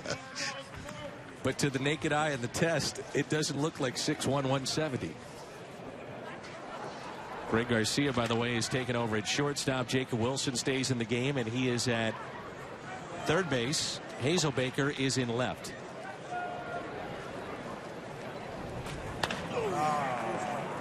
The fly ball into center. Randall Grichuk calling for it, and he's got it for the out. I'd like to see the center fielder take charge.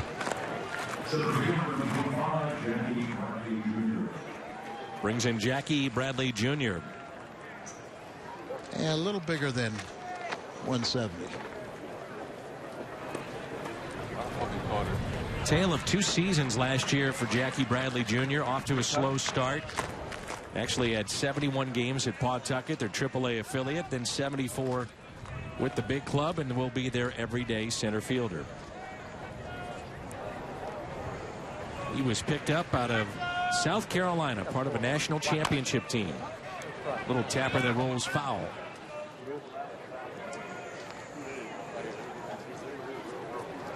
It should be another competitive year in the American League East Division. Yankees have a dynamic bullpen back end.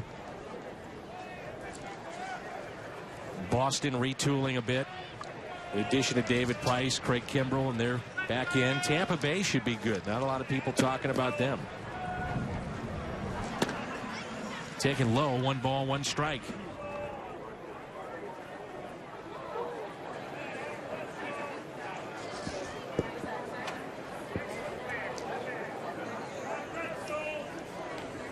Vasquez on deck. Gonzalez would love a double play. There's a line shot over Wong and into right field. Sandoval to second. He had to hurry up, and he's in there safely. Had to make sure that wasn't caught. Piscotty also had ball lined over the head of Wong, but into right field. Piscotty got rid of it very quickly, trying to double up Sandoval at second base. Hard hit ball, line drive over second. Ball got out to Piscotty so quickly, he was trying to see if Sandoval would be lollygagging to second, throw him out, get the force out.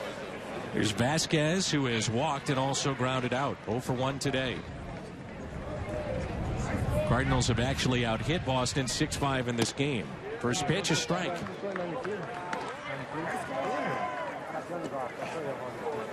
So the real key here with Christian Vasquez is get the arm back healthy after Tommy John surgery. As we've talked about, they love him defensively. They think he is a star in the making.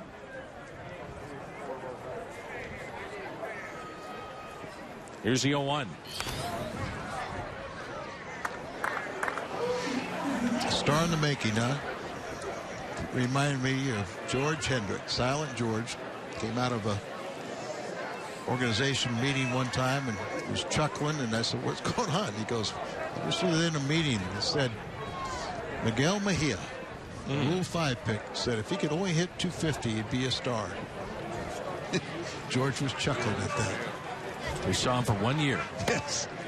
1996, and he was a pinch runner just about every game. Well, our buddy Tom Pagnozzi, because the Cardinals got some playoff postseason money, went up to him and said, you know, kid, make sure you invest this because you aren't going to get any more. Pags ever the realist. I thought he was helping him out. Yeah. The 1-2. Off the glove of Wong and into shallow right field. Sandoval will be held up at third. Missed it by that much. The second time in this inning that Sandoval had to make sure a ball got through. Wong jumps on it, like you said, it went off his glove, slowed it up. Pablo gets 90 feet. So here is Mookie Betts, who's 0 for 3 today. You know, Betts, you look at him, you think, well, he's just going to slap the ball all over the place, not a lot of power. He had 18 home runs last year. Yeah, they think he's legitimate, too. Good all-around player.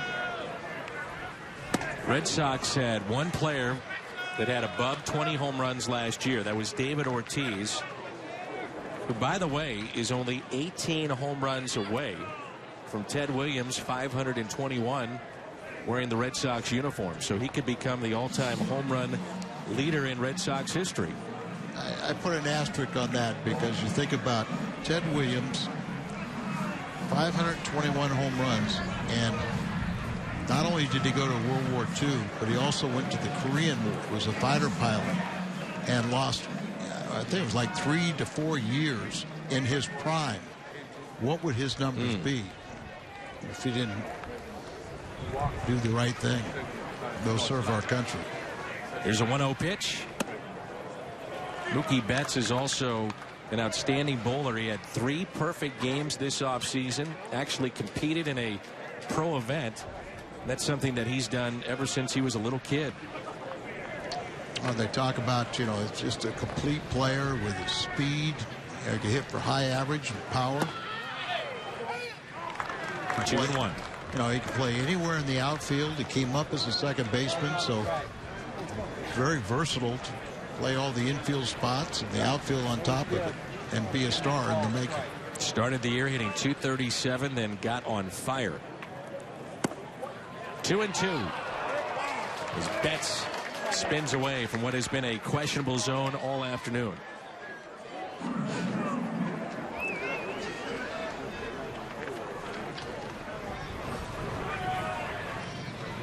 The 2-2 pitch with the bases loaded. Ground ball pulled foul.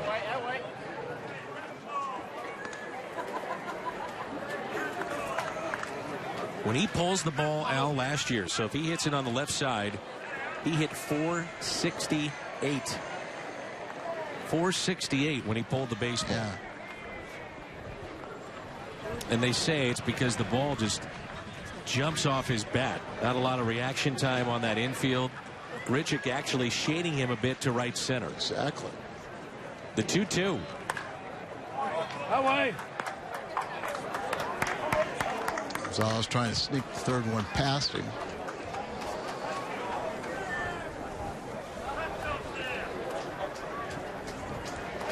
Grichuk has had a couple of really good defensive plays early in this game. They're out Hanley Ramirez on a base hit, trying to advance from first to third. Also had a diving catch that saved 2 runs. It's another 2-2 pitch on its way. Late called third strike. Betts didn't like it. Gonzalez needed that. Right now it seems like a guessing game for these hitters. When you guess, you usually guess wrong, but looked like the pitch up and away. But I think both sides have equally frustrated. So here's Brock Holt, who had that amazing play defensively just last inning. Looks at a strike. One of the And he first didn't time, like it. one of the first times we've seen the pitch out there, and now our home plate umpire is looking into the Red Sox dugout. 2 outs, bases loaded, 0-1 pitch. Holt with a ground ball to second, and Gonzalez gets out of the jam. Bases loaded, only 1 out, gets the strikeout and ground out, and we are midway through 6. You're watching Cardinals baseball on Fox Sports Midwest.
Park, grab yourself a hot dog, sit down, take in the sunshine. Today it's a little bit chilly, a little windy, breezy here at the ballpark. Remember, fans, next time you want to grab Cardinals seats, get the StubHub app.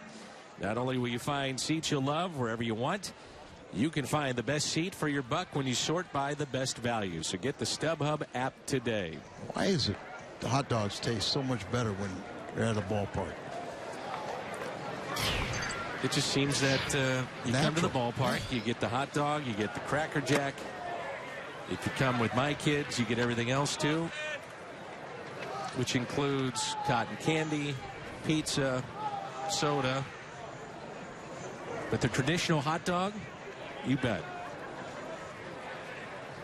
Here's Brandon Moss. Nice note here from a big Cardinal fan in St. Louis. Steve Uline wants to say hi to family and friends. Steve Uline, one of our favorites. Moss is 0 for 2. He is lined out to first and also struck out swinging back in the 4th. In the hole here, nothing in 2. And a ground ball foul.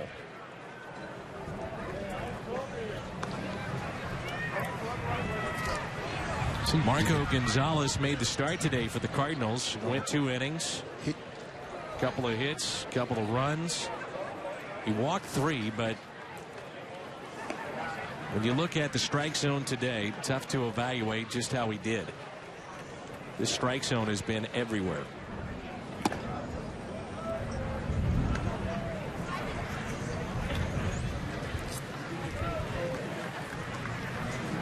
I find it really interesting too that today's players are so much bigger, stronger, they're, you know, in condition, and yet they seem like they, you know, carry a fraction of the workload in spring.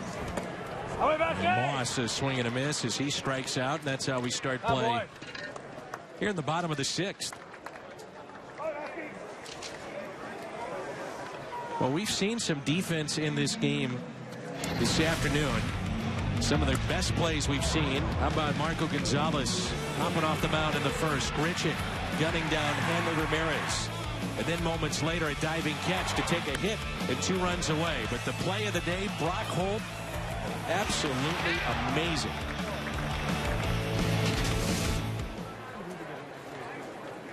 Grichuk has doubled today off the wall and right.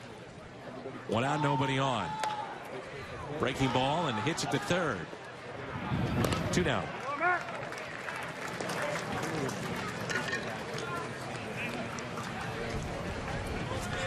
I'll mention it earlier, but Brock Holt can play all over the diamond. Right now there's a shift, so he's going into shallow right.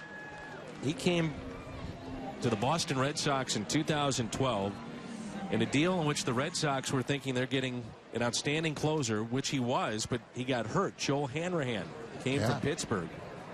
Mark Melancon went the other way. So the Pirates got themselves a great closer. And then Brock Holt has turned into an all-star here with the Red Sox and has found a home. I remember the Pirates, they saw Melancon when he was in Houston closing, doing a good job. He had a rough time in Boston, but they felt like his stuff was still good. Just needed to change the scenery. And, you know, he was one of the better setup men, and now he's one of the best closers now in the National League, Melancon. Dominant. You look at the 2 best closers right now in the National League. Make a case for Melancon and Rosenthal. Here's a 2-0 pitch to Adams. I believe that, you know, last year we won 100 games because of our outstanding pitching and the ability for the pitching staff to not allow key base hits with runners in scoring position. But I think this pitching staff has a chance to be better this year, starters and relievers. Adams pops it up against the shift, and that'll get out of play. 2 balls, 2 strikes. Matt against the shift here in spring training has 2 bunt base hits. Well, we saw him practice it, you know, last season and everything else, but seemed like down this year, once he got a couple of those bunt base hits, you know, he's reinforced that in his mind that, you know, okay, I can do this.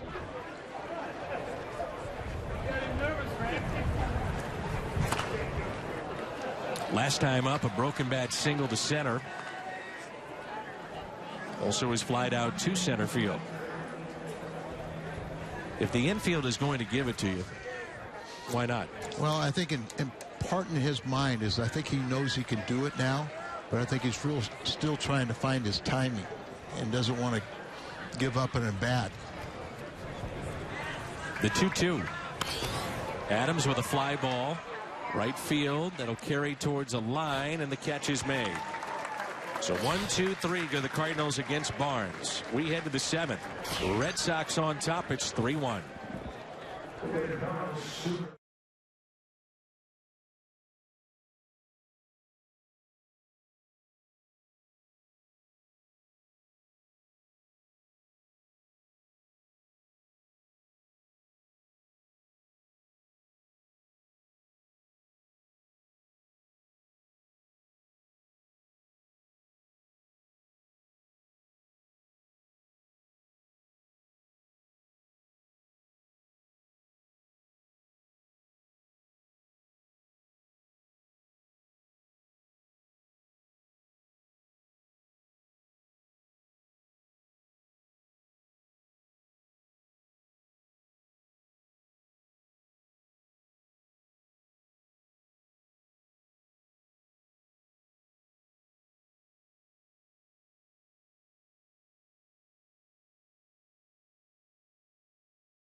Is brought to you by Menards. Save big money at Menards on all your home improvement needs.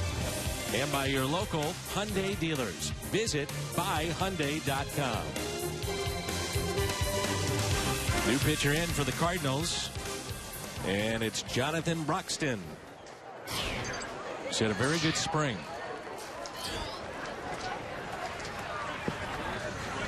Xander Bogaerts on the first pitch. Slowly hit to Jacob Wilson, who makes the play. Nice little play right there by the young minor leaguer, Jacob Wilson.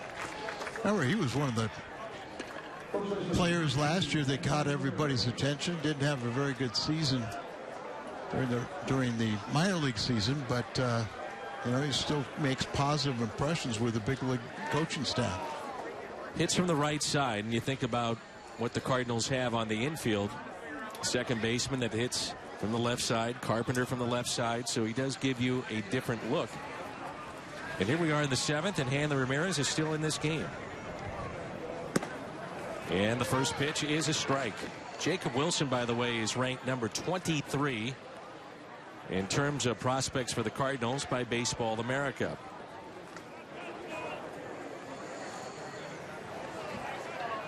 Ramirez has walked twice and reached on an error.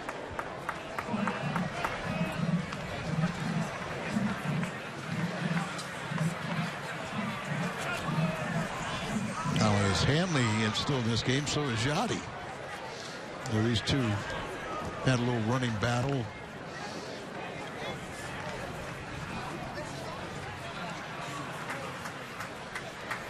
You know, I'd like to see Hanley smile more and have fun in this game, because he is an immense talent.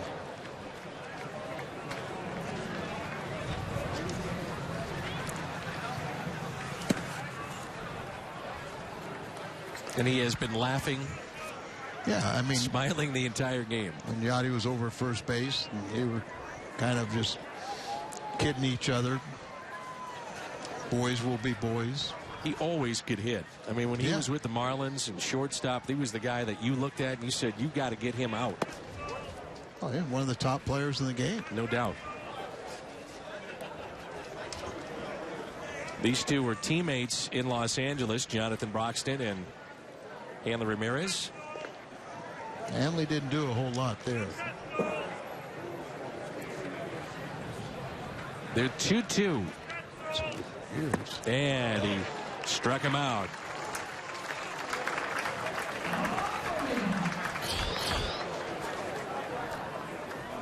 So Ramirez strikes out and brings in Travis Shaw, who is 2 for 3 today with a run scored, a single, a double. Scored that run in the second inning and struck out in the fifth.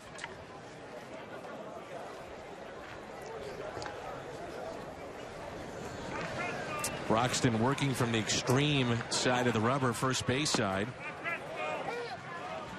I'll have to ask him about that. I don't remember him working that far that side of the rubber.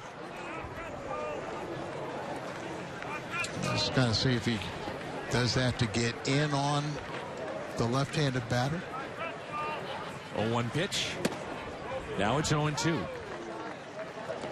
Good movement on that pitch. Not the extreme hard thrower that he was, which was triple digits at one point in his career, but still plenty hard enough. Did have a game, though, in San Francisco last year. He had 99 on the gun. That's a base hit. Travis Shaw, a 3-hit day on his way to second base, and no one can get this guy out. Tyler Lyons did. He struck him out, but other than that, you're absolutely right. Man. 2 doubles and a single. And just a good piece of hitting. You know, Wilson, the third baseman, well off the line and ball down and away, and he just guided the ball right into fair territory down in the left field corner. Look at that, just making contact. There's Sandoval. He has an RBI, run scored, walk today. These two have done a few battles against each other, haven't they? San Francisco and LA. They also were teammates. You know, the old adage is don't believe what you see in September, don't believe what you see in spring training. However, there are great baseball minds out there, and they're looking at Travis Shaw saying, I think I'm believing what I'm seeing here. Right. This guy's pretty good.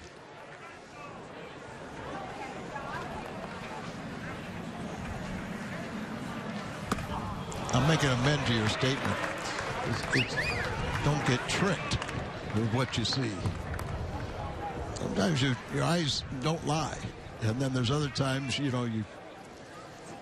say, this guy, I'm going to find this kid. He's the diamond in the rough.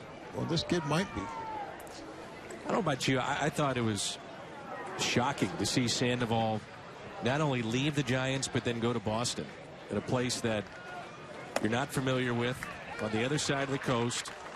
The scrutiny is going to be high. I mean, this guy is beloved in San Francisco prior to leaving. Kung Fu Panda. And a World Series hero. Yes. He's had great postseasons for the Giants. The comfort level of playing there, familiarity. The acceptance. If you have a bad month or a bad year, they're going to forgive you. Now, he did have more money with the Red Sox, but it wasn't like eye-popping difference in terms of the contract. But it was more. Remember, a lot of us thought David Price was going to be a Cardinal. And then I read someplace where Dave Dombrowski said, I'll spend $30 to $40 million more for him. As if maybe he's not. And that's exactly what happened. Here's a 1-2 pitch.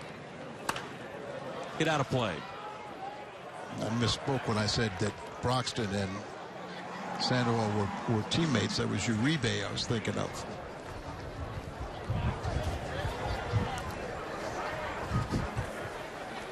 With those postseason numbers in 39 games.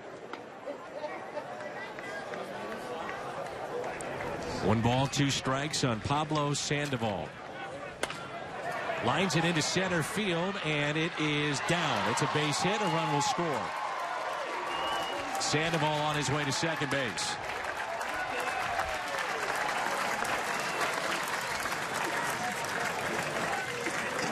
Is that Sierra?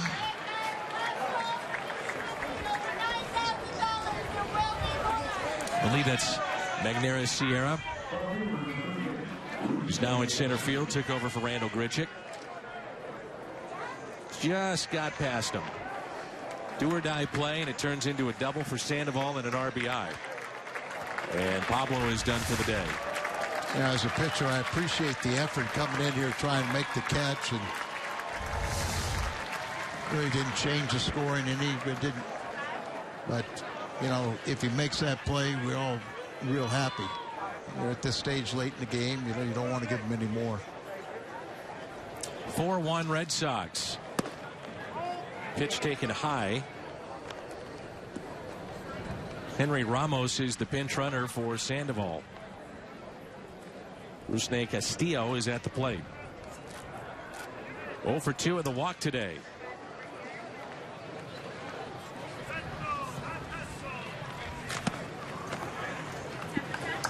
That pitch right there, the Cardinals talked about with Broxton. The breaking ball has really been sharp here in camp. I mentioned the velocity. It's still plenty hard enough, but the breaking ball has gotten sharper. 1 ball, 1 strike. Jonathan signed a 2-year deal to stay with the club. I also remember, too, that talking to, his former teammates, guys with Cincinnati, Milwaukee, Dodgers, they say Broxton's one of the best guys you could ever have. Doesn't say a word. Very, very good teammate, very supportive of his teammates.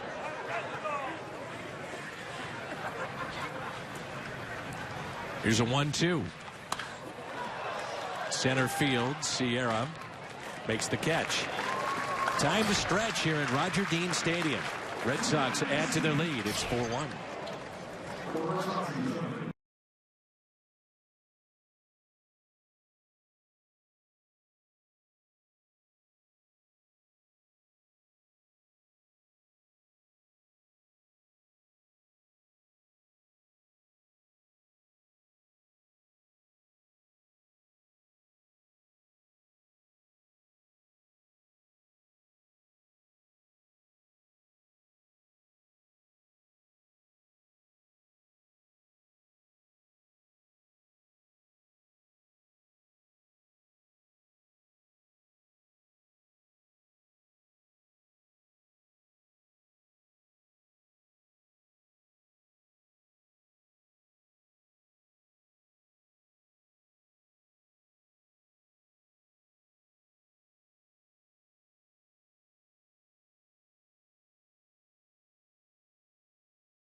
Tap is presented by Budweiser.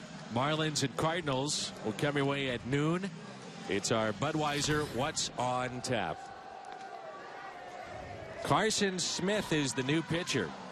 Big guy, 6'6", 215 pounds. He was acquired from Seattle last year. He's always been a reliever in his minor league or even major league career. Brief time in the big leagues, but last year, workhorse, 70 games. And he'll get Yadier Molina to start the bottom of the 7th. It's 4-1 Boston. First pitch is strike. Cardinals have a right-hander getting loose in their pen.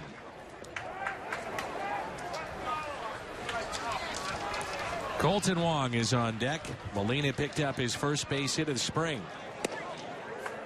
You can see where this guy could be pretty nasty the way he throws at delivery. Big body, 6'6". Yeah, it's kind of a funky delivery. That I think you think the ball's coming out sooner than it does. The way he short arms it, sure hides does. it well.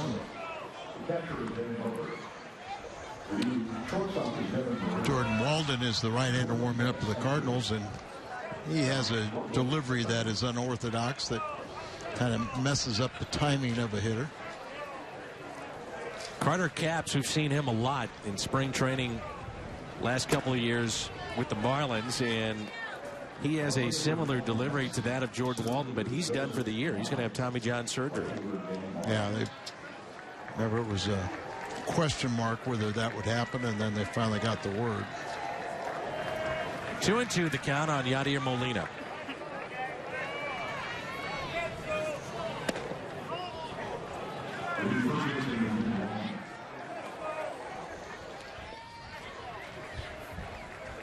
Boston will stay overnight here. Play the Marlins tomorrow. It's an off day for the Cardinals, and then the final stretch run. Something's going on here with this pitcher. He's kind of shaking his arm. He was looking down at his hand and the fingertips. Just like that. Something not quite right. And mess up a little nerve or something there, and hopefully it's not something that is serious with the elbow or shoulder. That's going to be it. They're going to take him out of this game. Your fingers go numb. It's not a good idea. So they'll go to their bullpen. We'll take a timeout.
of their bullpen and their plans for this season at some point, maybe even a break opening day. And here's Smith.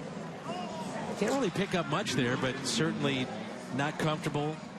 Well, you see he starts rotating the wrist right after that last delivery, and that's what the training staff and John Farrell noticed, and you got to be cautious. And so they got him out of there right away. That's Carl Willis, the pitching coach, on the right there. That'll bring in Robbie Ross Jr., left-handed pitcher. Got time with Texas and Boston.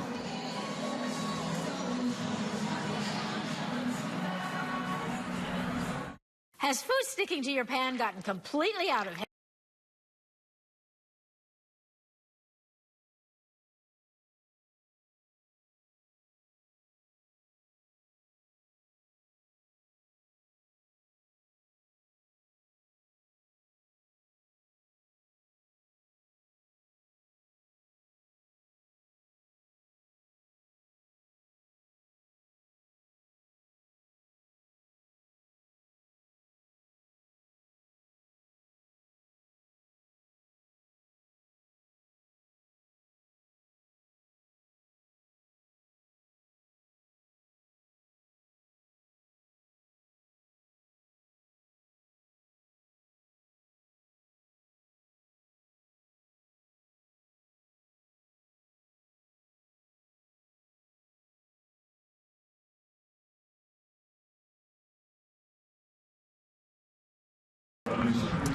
The first pitch by Robbie Ross Jr. was a ball taken by Yadier Molina, so he draws a walk. There was a 3-2 count when the right-hander left the game.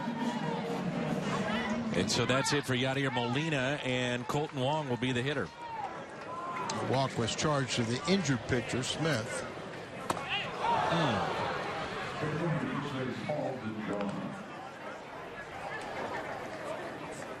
DeJong is the runner at first base for St. Louis. That almost hit Colton Wong. Not an easy spot for Ross to come into. Cold, wasn't warming up, warms up in front of the entire stadium. Who knows if he's ready? And it's usually you find out you need a batter or two before you fully get loose. And that's upstairs. Having some trouble finding the strike zone here. So he's thrown 4 pitches. All of them have been out of the strike zone. Ross was 6-0 back in 2012 with Texas. Spent 3 years with the Rangers and then traded to Boston and was on their opening day roster last year.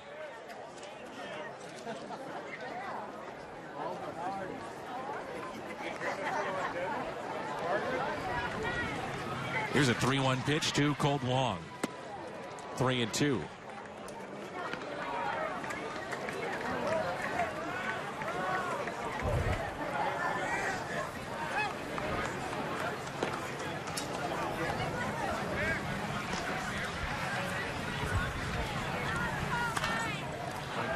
Hop back and foul off the bat of Colton Wong.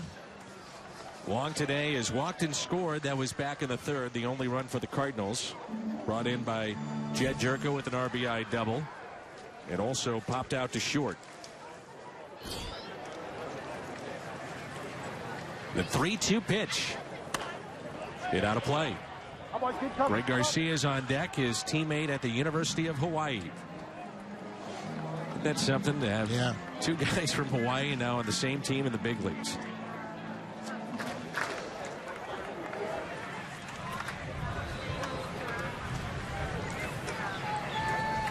Three-two. Popped up again. Out of play.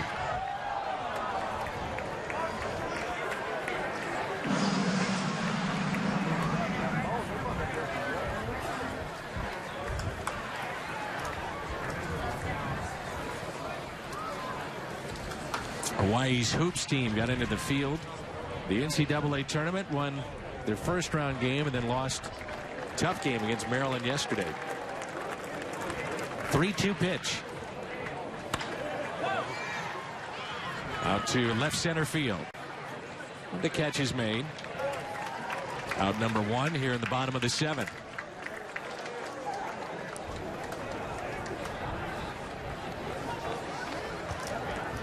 I didn't hear the total, but I did hear this is a record crowd for Roger Dean Stadium here this afternoon.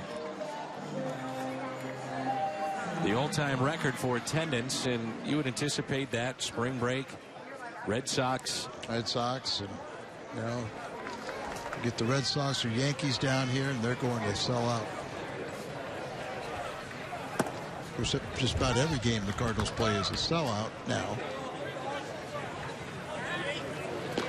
Things will change next year as won't see as much of the Miami Marlins for the Cardinals. Those two teams playing each other 7 times in spring.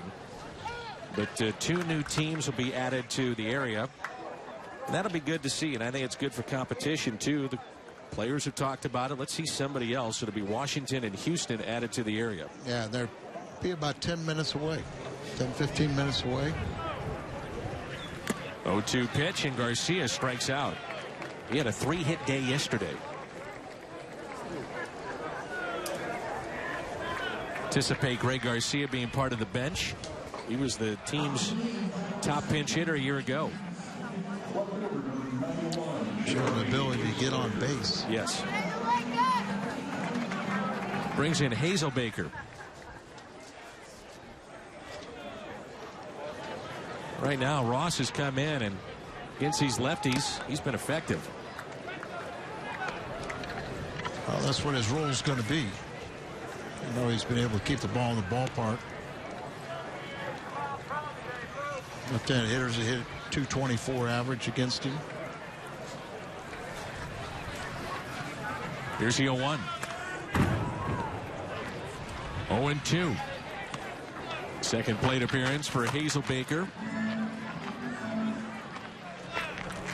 Figueroa has moved to the on-deck circle. Hazelbaker grounded out to second his first time up.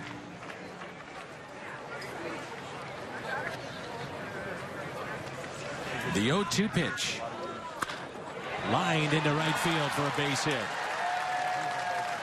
The tying run will come to the plate, and Figueroa has 2 home runs this spring.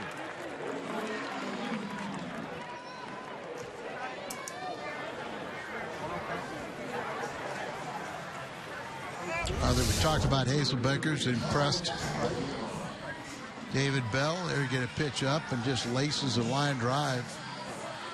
Just mannerisms, everything about him, the way he runs, looks like an athlete.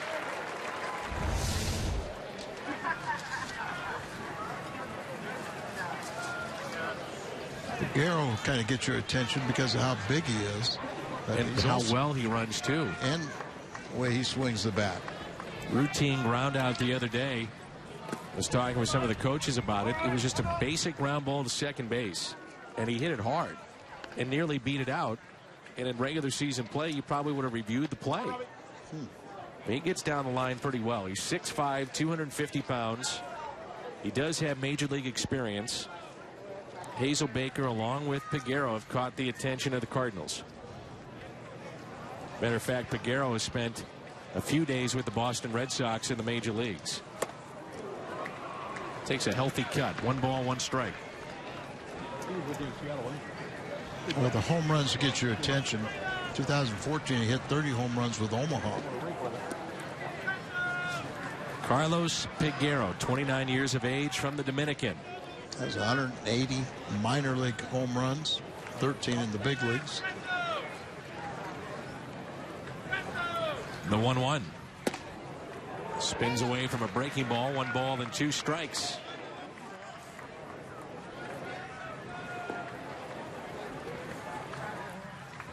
Boston picked up 2 runs in the second, another in the third, 1 more in the 7th. The Cardinals' lone run was in the 3rd. The 1-2. Check swing. Did he go? He did. Figueroa strikes out. The Cardinals strand 2. That sends us to the 8th. And St. Louis trails Boston by the score of 4-1.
in Jupiter, Florida. A little windy, a little cool, and Boston has a 4-1 lead. New battery.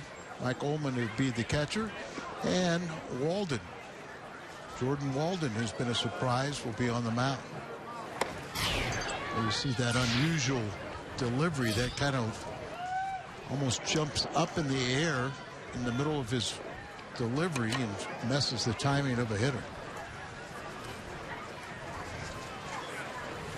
Foot is actually off the rubber as he delivers the pitch. Something you wouldn't teach. Probably didn't realize he's even doing it, but it's become second nature to him, and because he does it every pitch, it's legal. And the 0-2. Ground ball and a base hit into left field.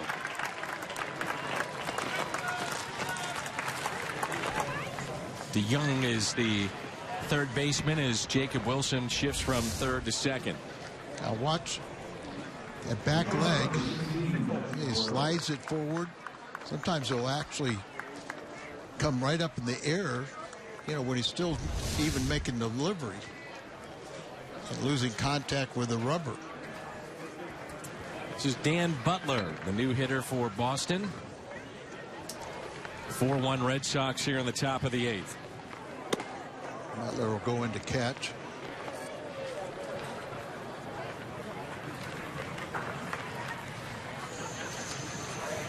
Excuse me, sir. What's his name? Excuse me, sir. I can't remember. 1 ball and no strikes. It's that pitch right there that we've seen from Walden. The velocity has been back. His health is back, most importantly, but also this pitch here. Watch this. Yeah, it's a nasty slider. Yeah. And he just absolutely fools a hitter. I mean, he was going to be the 8th inning man last year and got off to a tremendous start. Was used quite a bit early and was doing the job. You have 12 appearances in the first 21 games. Not only 1 run. See a bullpen that's got some power arms here for the Cardinals. Rosenthal coming back with his 48 saves. Walden, Broxton, Manus, and O from the right side. You'd have Segrist and Lyons from the left side. It's a good bullpen. Yeah, I think it's much stronger than a year ago, when it was outstanding a year ago. Walden had 32 saves his rookie season with the Angels when they were winners. There's that slider again. Carves him up for the strikeout. You know, Dan, what he experienced last year, he's had in the past. But the Cardinals did not, you know, being new to the organization, they wanted to treat him in a different way, and it just didn't respond. And now they've come to the conclusion that we're going to, okay, we have to stretch him every day. We got to do this, all this preventative medicine. So they think they've got this ironed out. Pitch taken low and outside for ball 1. Brian Hudson, the pinch hitter.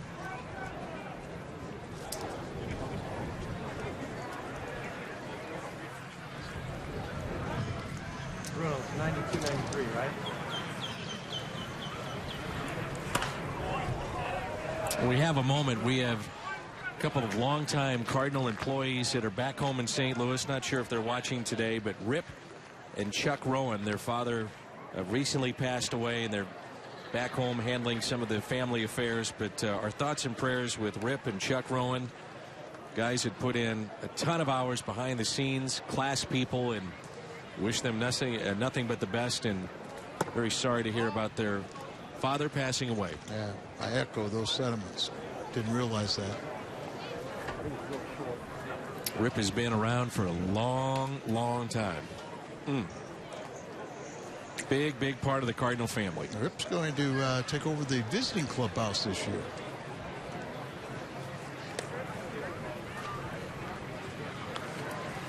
Two balls and 1 strike. Seems funny, but he was telling me that he goes, I feel like I know nobody. Been traveling with us for so many years. Exactly. Take care of the home team. The 2-1 pitch. Runner goes, and a ground ball and a base hit. Wilson was going to the bag. And runners at the corners with just one out. It's interesting, he had a left-handed batter, and yet your second baseman going to cover the bag at second base, where many times it's the opposite way. All right, you would think they're going to pull the ball, so the second baseman vacates the area. That was a perfect double play ball. Yeah, this is also a kind of a situation too, where you got a pitcher out there that's looking for a ground ball, and he gets one, but he gets beat by the defensive metrics. Now, if you're a scout sitting there in the stands, and you sit there and you go, why should I penalize him? Because he got the ground ball he was looking for. Well, it's Danny Mars.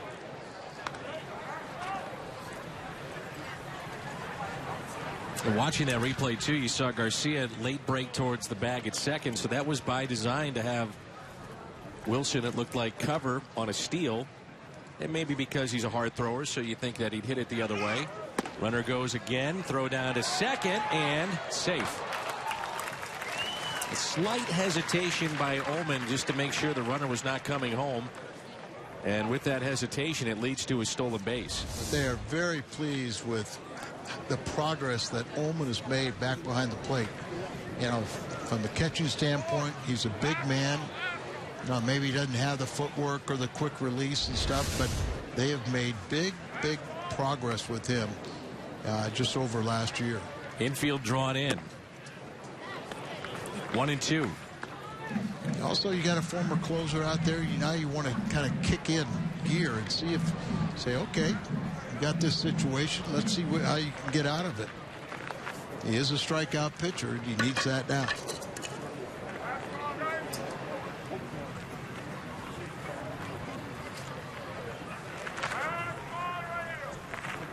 Something to think about, too. Dan, we're talking about the delivery of Walden. I wonder if it maybe is, if he's susceptible to steals. It's a foul ball. It's a good point. Didn't see enough of it last year to really make that opinion. They were so effective, we didn't see many runners. Right. But, you know, a lot of the closers, you know, they started, you know, I'm thinking of Lee Smith as an example, but guys that started innings rather than coming in with men on base because they're so slow to the plate, they were so easy to steal against. So it made sense for them to start an inning fresh. 1-2 pitch. Spoiled. Good pitch. Good piece of hitting. Just to spoil it off. Cardinals ERA last year was 2.94. Lowest in the majors since the 1988 Mets. Lowest for the Cardinals in franchise history since 1969. But this is a scenario that they excelled in last year, was with runners in scoring position, a very low batting average. 1-2 pitch. That'll help. It's the strikeout. You know, Boston's had multiple opportunities to bust this game wide open. Still only a 3-run lead.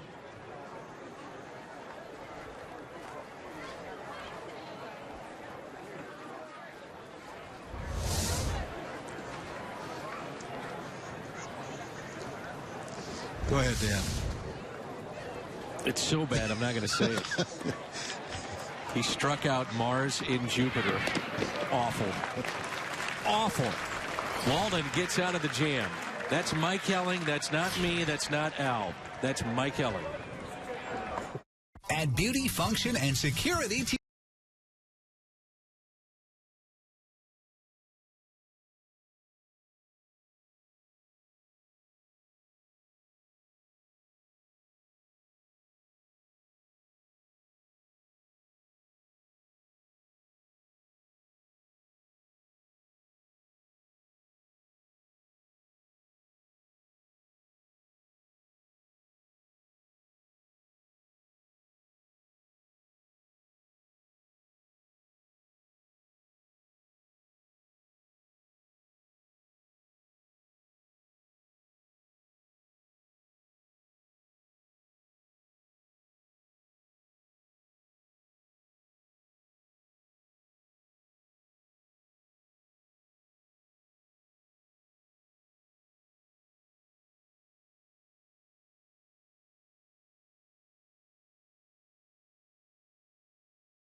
Sox have out-hit the Cardinals 10-7. They have a 3-run lead.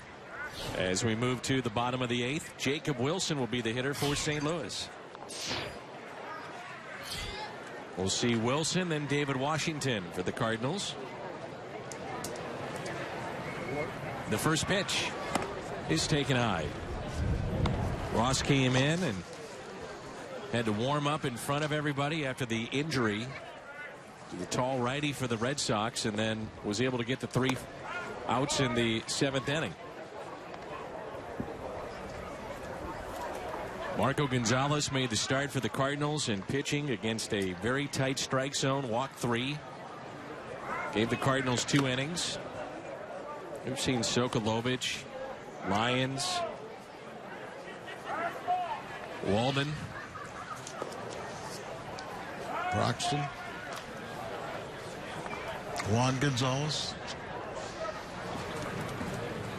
The 2-1, 3-1. I believe it's Seth Maness beginning to throw in the Cardinals' pen. Check that. It's O. O is getting loose. And a leadoff walk for Wilson. A reminder that St. Louis Cardinals baseball on Fox Sports Midwest is brought to you by Bob Moreto, where price sells cars. By Shelter Insurance for your auto, home, and life. Visit your local agent or find us on the web at shelterinsurance.com. We're your shield, we're your shelter.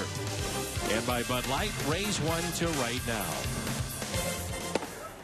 First pitch, a strike to David Washington. 25-year-old from San Diego, California. Now they're a big kid, and they're intrigued by him. Washington skies one into center field. Can't find it. And the catch made. Back to the bag goes Wilson at first, and there's one away.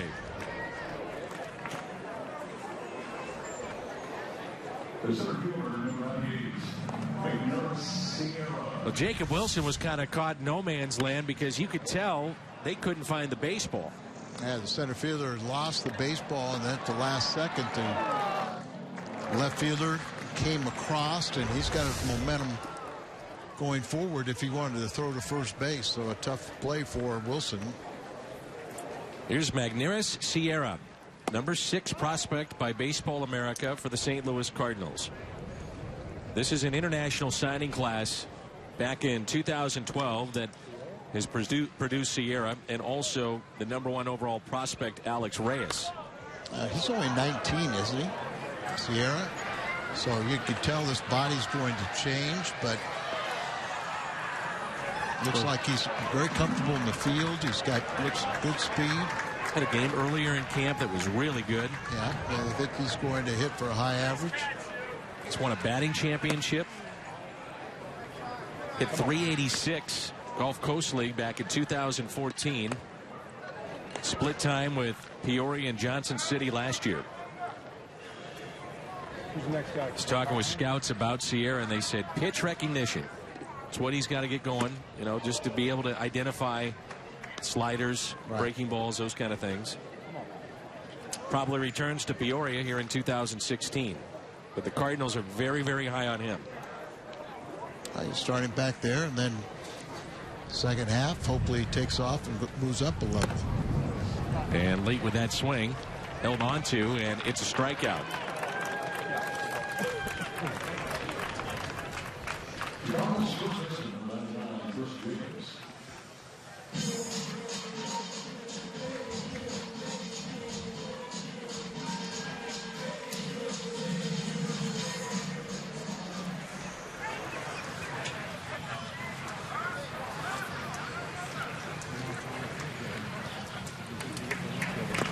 Franklin Jacobs is a hitter.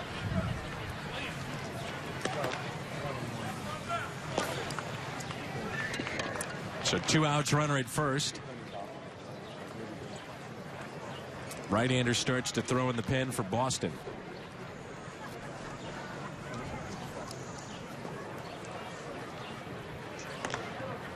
Runner at first is Jacob Wilson.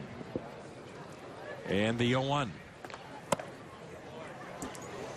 Be interesting year for John Farrell managing David Ortiz in his final season. Want to do things with respect. Make sure he gets the recognition that many believe that he deserves. Remember Whitey saying the toughest thing about managing is managing a superstar at the end of their career. So he's still a very productive player, and he's announced that this will be his final season, David Ortiz.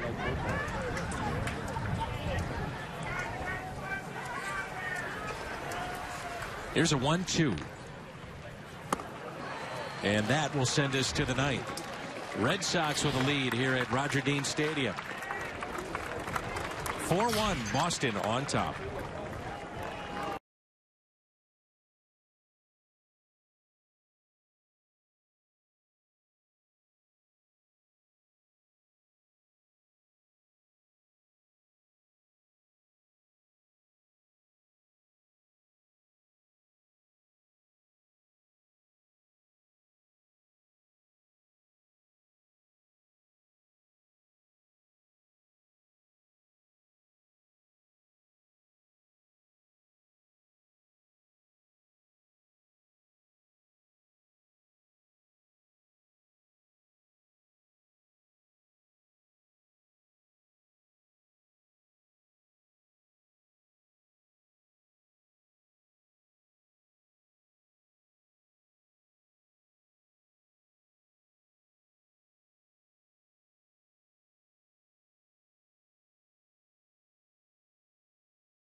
Maker all season long. That's Randall Grichuk. Able to really find a plays early on. Defensive plays early in this game. And then the double off the top of the wall in right. Randall Grichuk, your BJC Healthcare difference maker this afternoon. Sing Hwan Oh is the new pitcher for the St. Louis Cardinals. 357 games he has saved with a 1.81 ERA in 498 career appearances. It's 11 seasons between Korea and Japan. All-time saves leader in Korea, and the last 2 years in Japan had a total of 80 saves. Cardinals like what they've seen. He doesn't have overpowering stuff, but he's got control, and the ball is moving all over the place. Yeah, he's got the numerous pitches. He's just, finds a way to get the job done.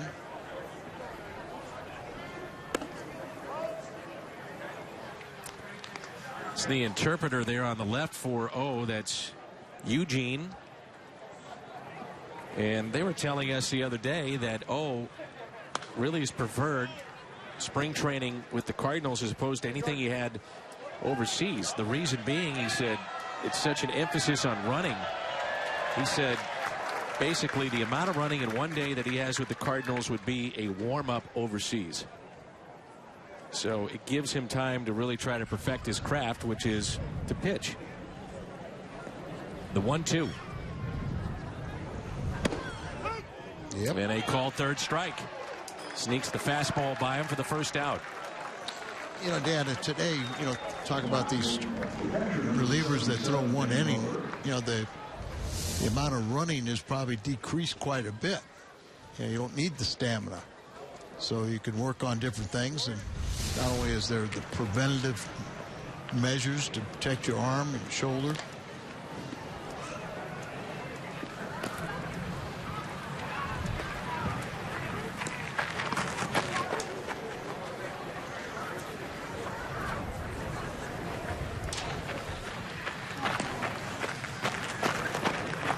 Here's a 1-0 to Dan Butler.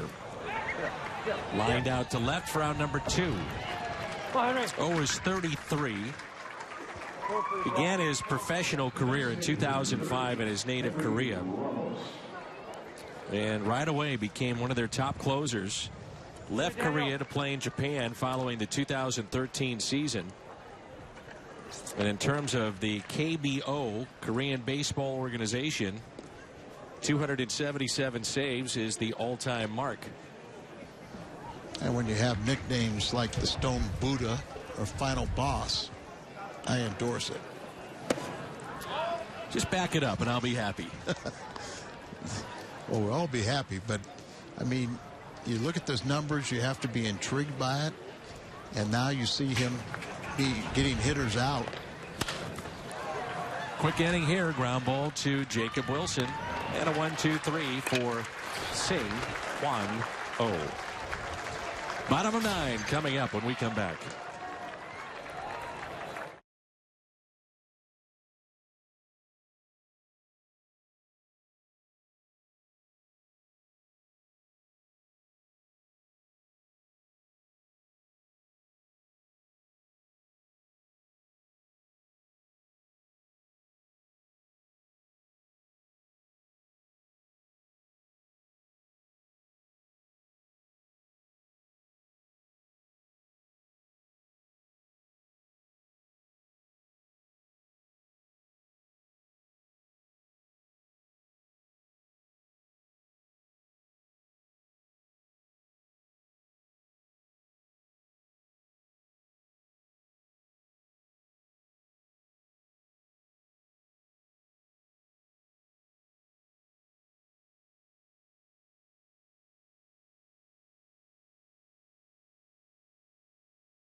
Budweiser player of the game, the starter for the Boston Red Sox, 4 2/3. Gave up a run, couple of strikeouts, Clay Buchholz, and he is your Budweiser player of the game. In their minor league camp, they have brought over Jamie Callahan. That's who will pitch or at least start this 9th inning. Callahan, 6'2", 225. He's from Florence, South Carolina. He was Red Sox 4th pick, 2nd round, 87th overall in the 2012 draft. Last year he was at Greenville. So he's still an A-ball. This is Paul DeYoung, hitter for St. Louis. And the first pitch is taken high. He's a 4th round pick back in 2015 and immediately became one of the top power hitters in the Cardinals minor league system. Hit 20 home runs in a wood bat league in 2014.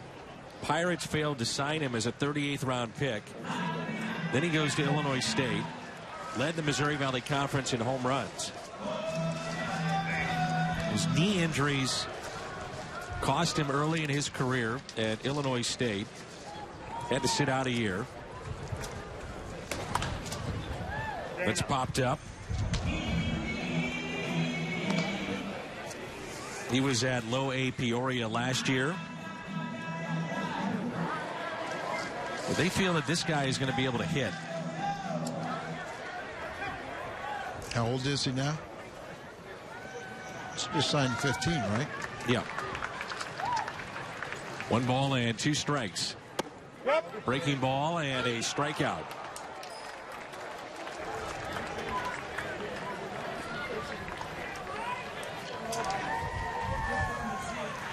He's 22. Baseball America rated him as the best pure hitter in their preseason guide. Yeah. I've talked to some of the Cardinals staff about him. They think he's going to be able to get to this level at some point. Here's Michael Ullman. Big catcher. As Al mentioned, has had a good showing, better showing defensively here in spring training. That's been the point of emphasis for him. He was at Double-A last year at 12 home runs. He can hit. Well, I think they're all excited. You know, you have Mike Matheny and Yadier Molina to kind of guide you. So the longer these kids are in catching, these young catchers are in this camp, you know, they can learn an awful lot.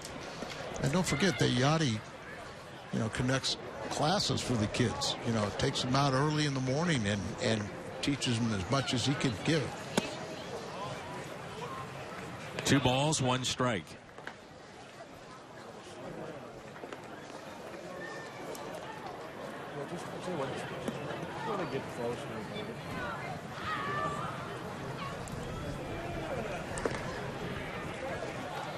Yadi does so much teaching at this level.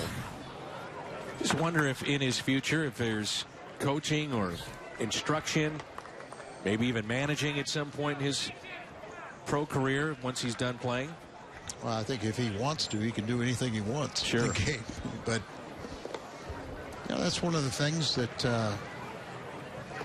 know, you just will people that, you know, high salaried players stay in the game. Just missed. I think the influence of Oquendo maybe influences some of the players that you see now, and they see the impact that he's made on them, realizing they could have that further impact on players that are coming up. Well, you hope they will do it.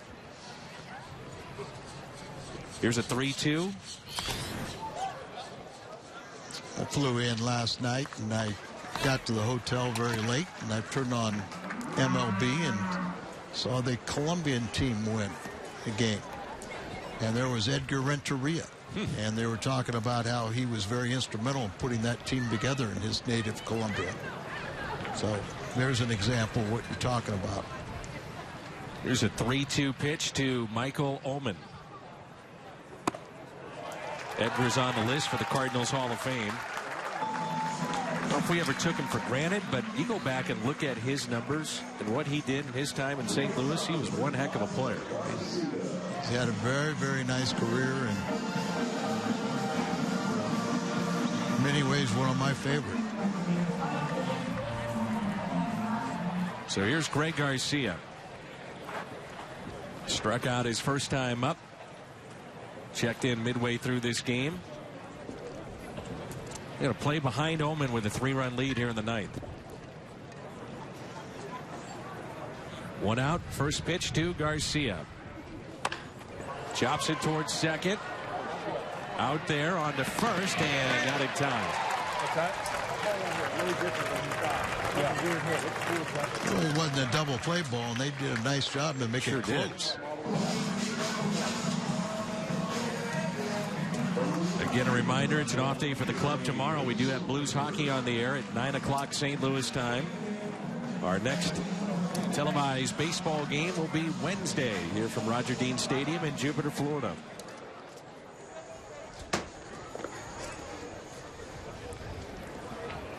Hazel Baker is 0 for 2.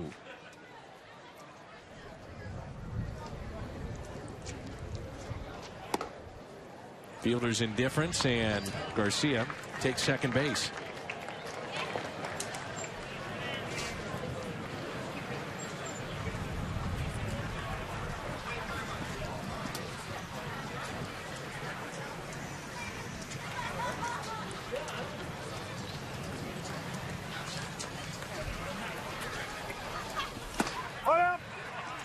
Two balls and no strikes.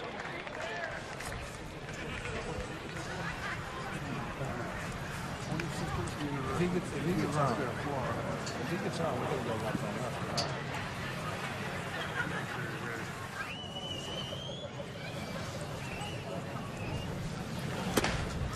3-0.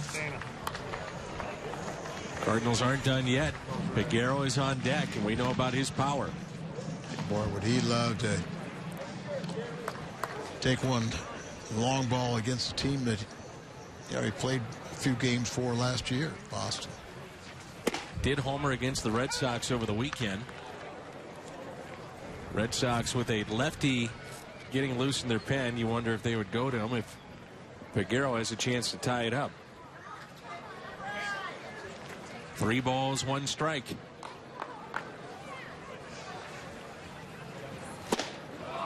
They've chased a ball, 3-2. So the Cardinals down to their final strike.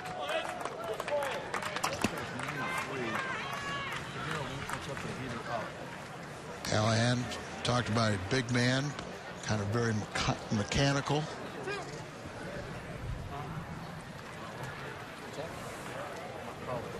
Trying to end it here. 3-2 pitch with 2 outs and a runner at second base. High fly ball. Deep right field. Will it carry out of here? It will. 2-run homer. Cuts the lead to 4-3.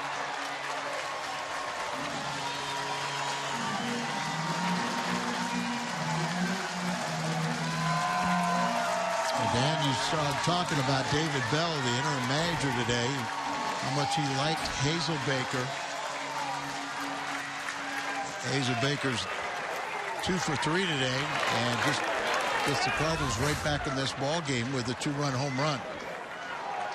He knew it right away, Hazel Baker, and unfortunately so did Callahan. So we will see the lefty. So they'll bring in the lefty to face Peguero. And Peguero represents the tying run. When we come back, it's now 4-3.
Potential double play, extended it to Hazel Baker, and he picks up a 2-run homer. Now it's Peguero representing the tying run for St. Louis. He has a couple of home runs and hitting .381 this spring. Red Sox bring in the lefty to face Peguero. This is Bobby Pointer, who was born right here in West Palm Beach, Florida, resides just down the road at Wilmington, Florida. Here's the 0-1. Quickly, no balls and 2 strikes. 17 games last year. That was his first year in pro ball. So he was a 13th pick, 14th round of the 2015 June draft. The 0-2.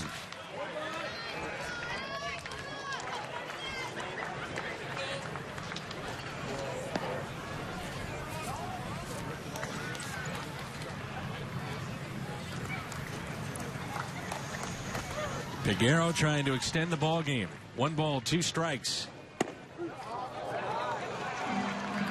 Yeah, different points in time today. That's been a strike. Yeah, Pointer plays baseball at the University of Florida, 3-time SEC academic All-American. Here's a 2-2. Hold foul.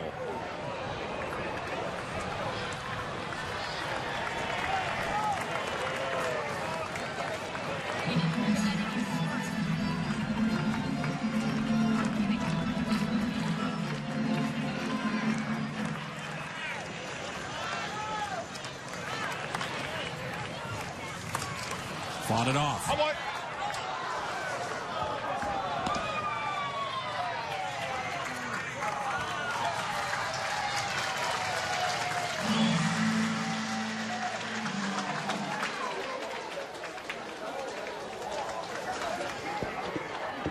The 2-2. In the dirt. Did not go. Well, good job laying off that one. He wouldn't see a fastball here, would he?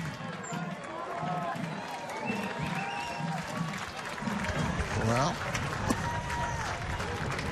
young kid, probably bet on it.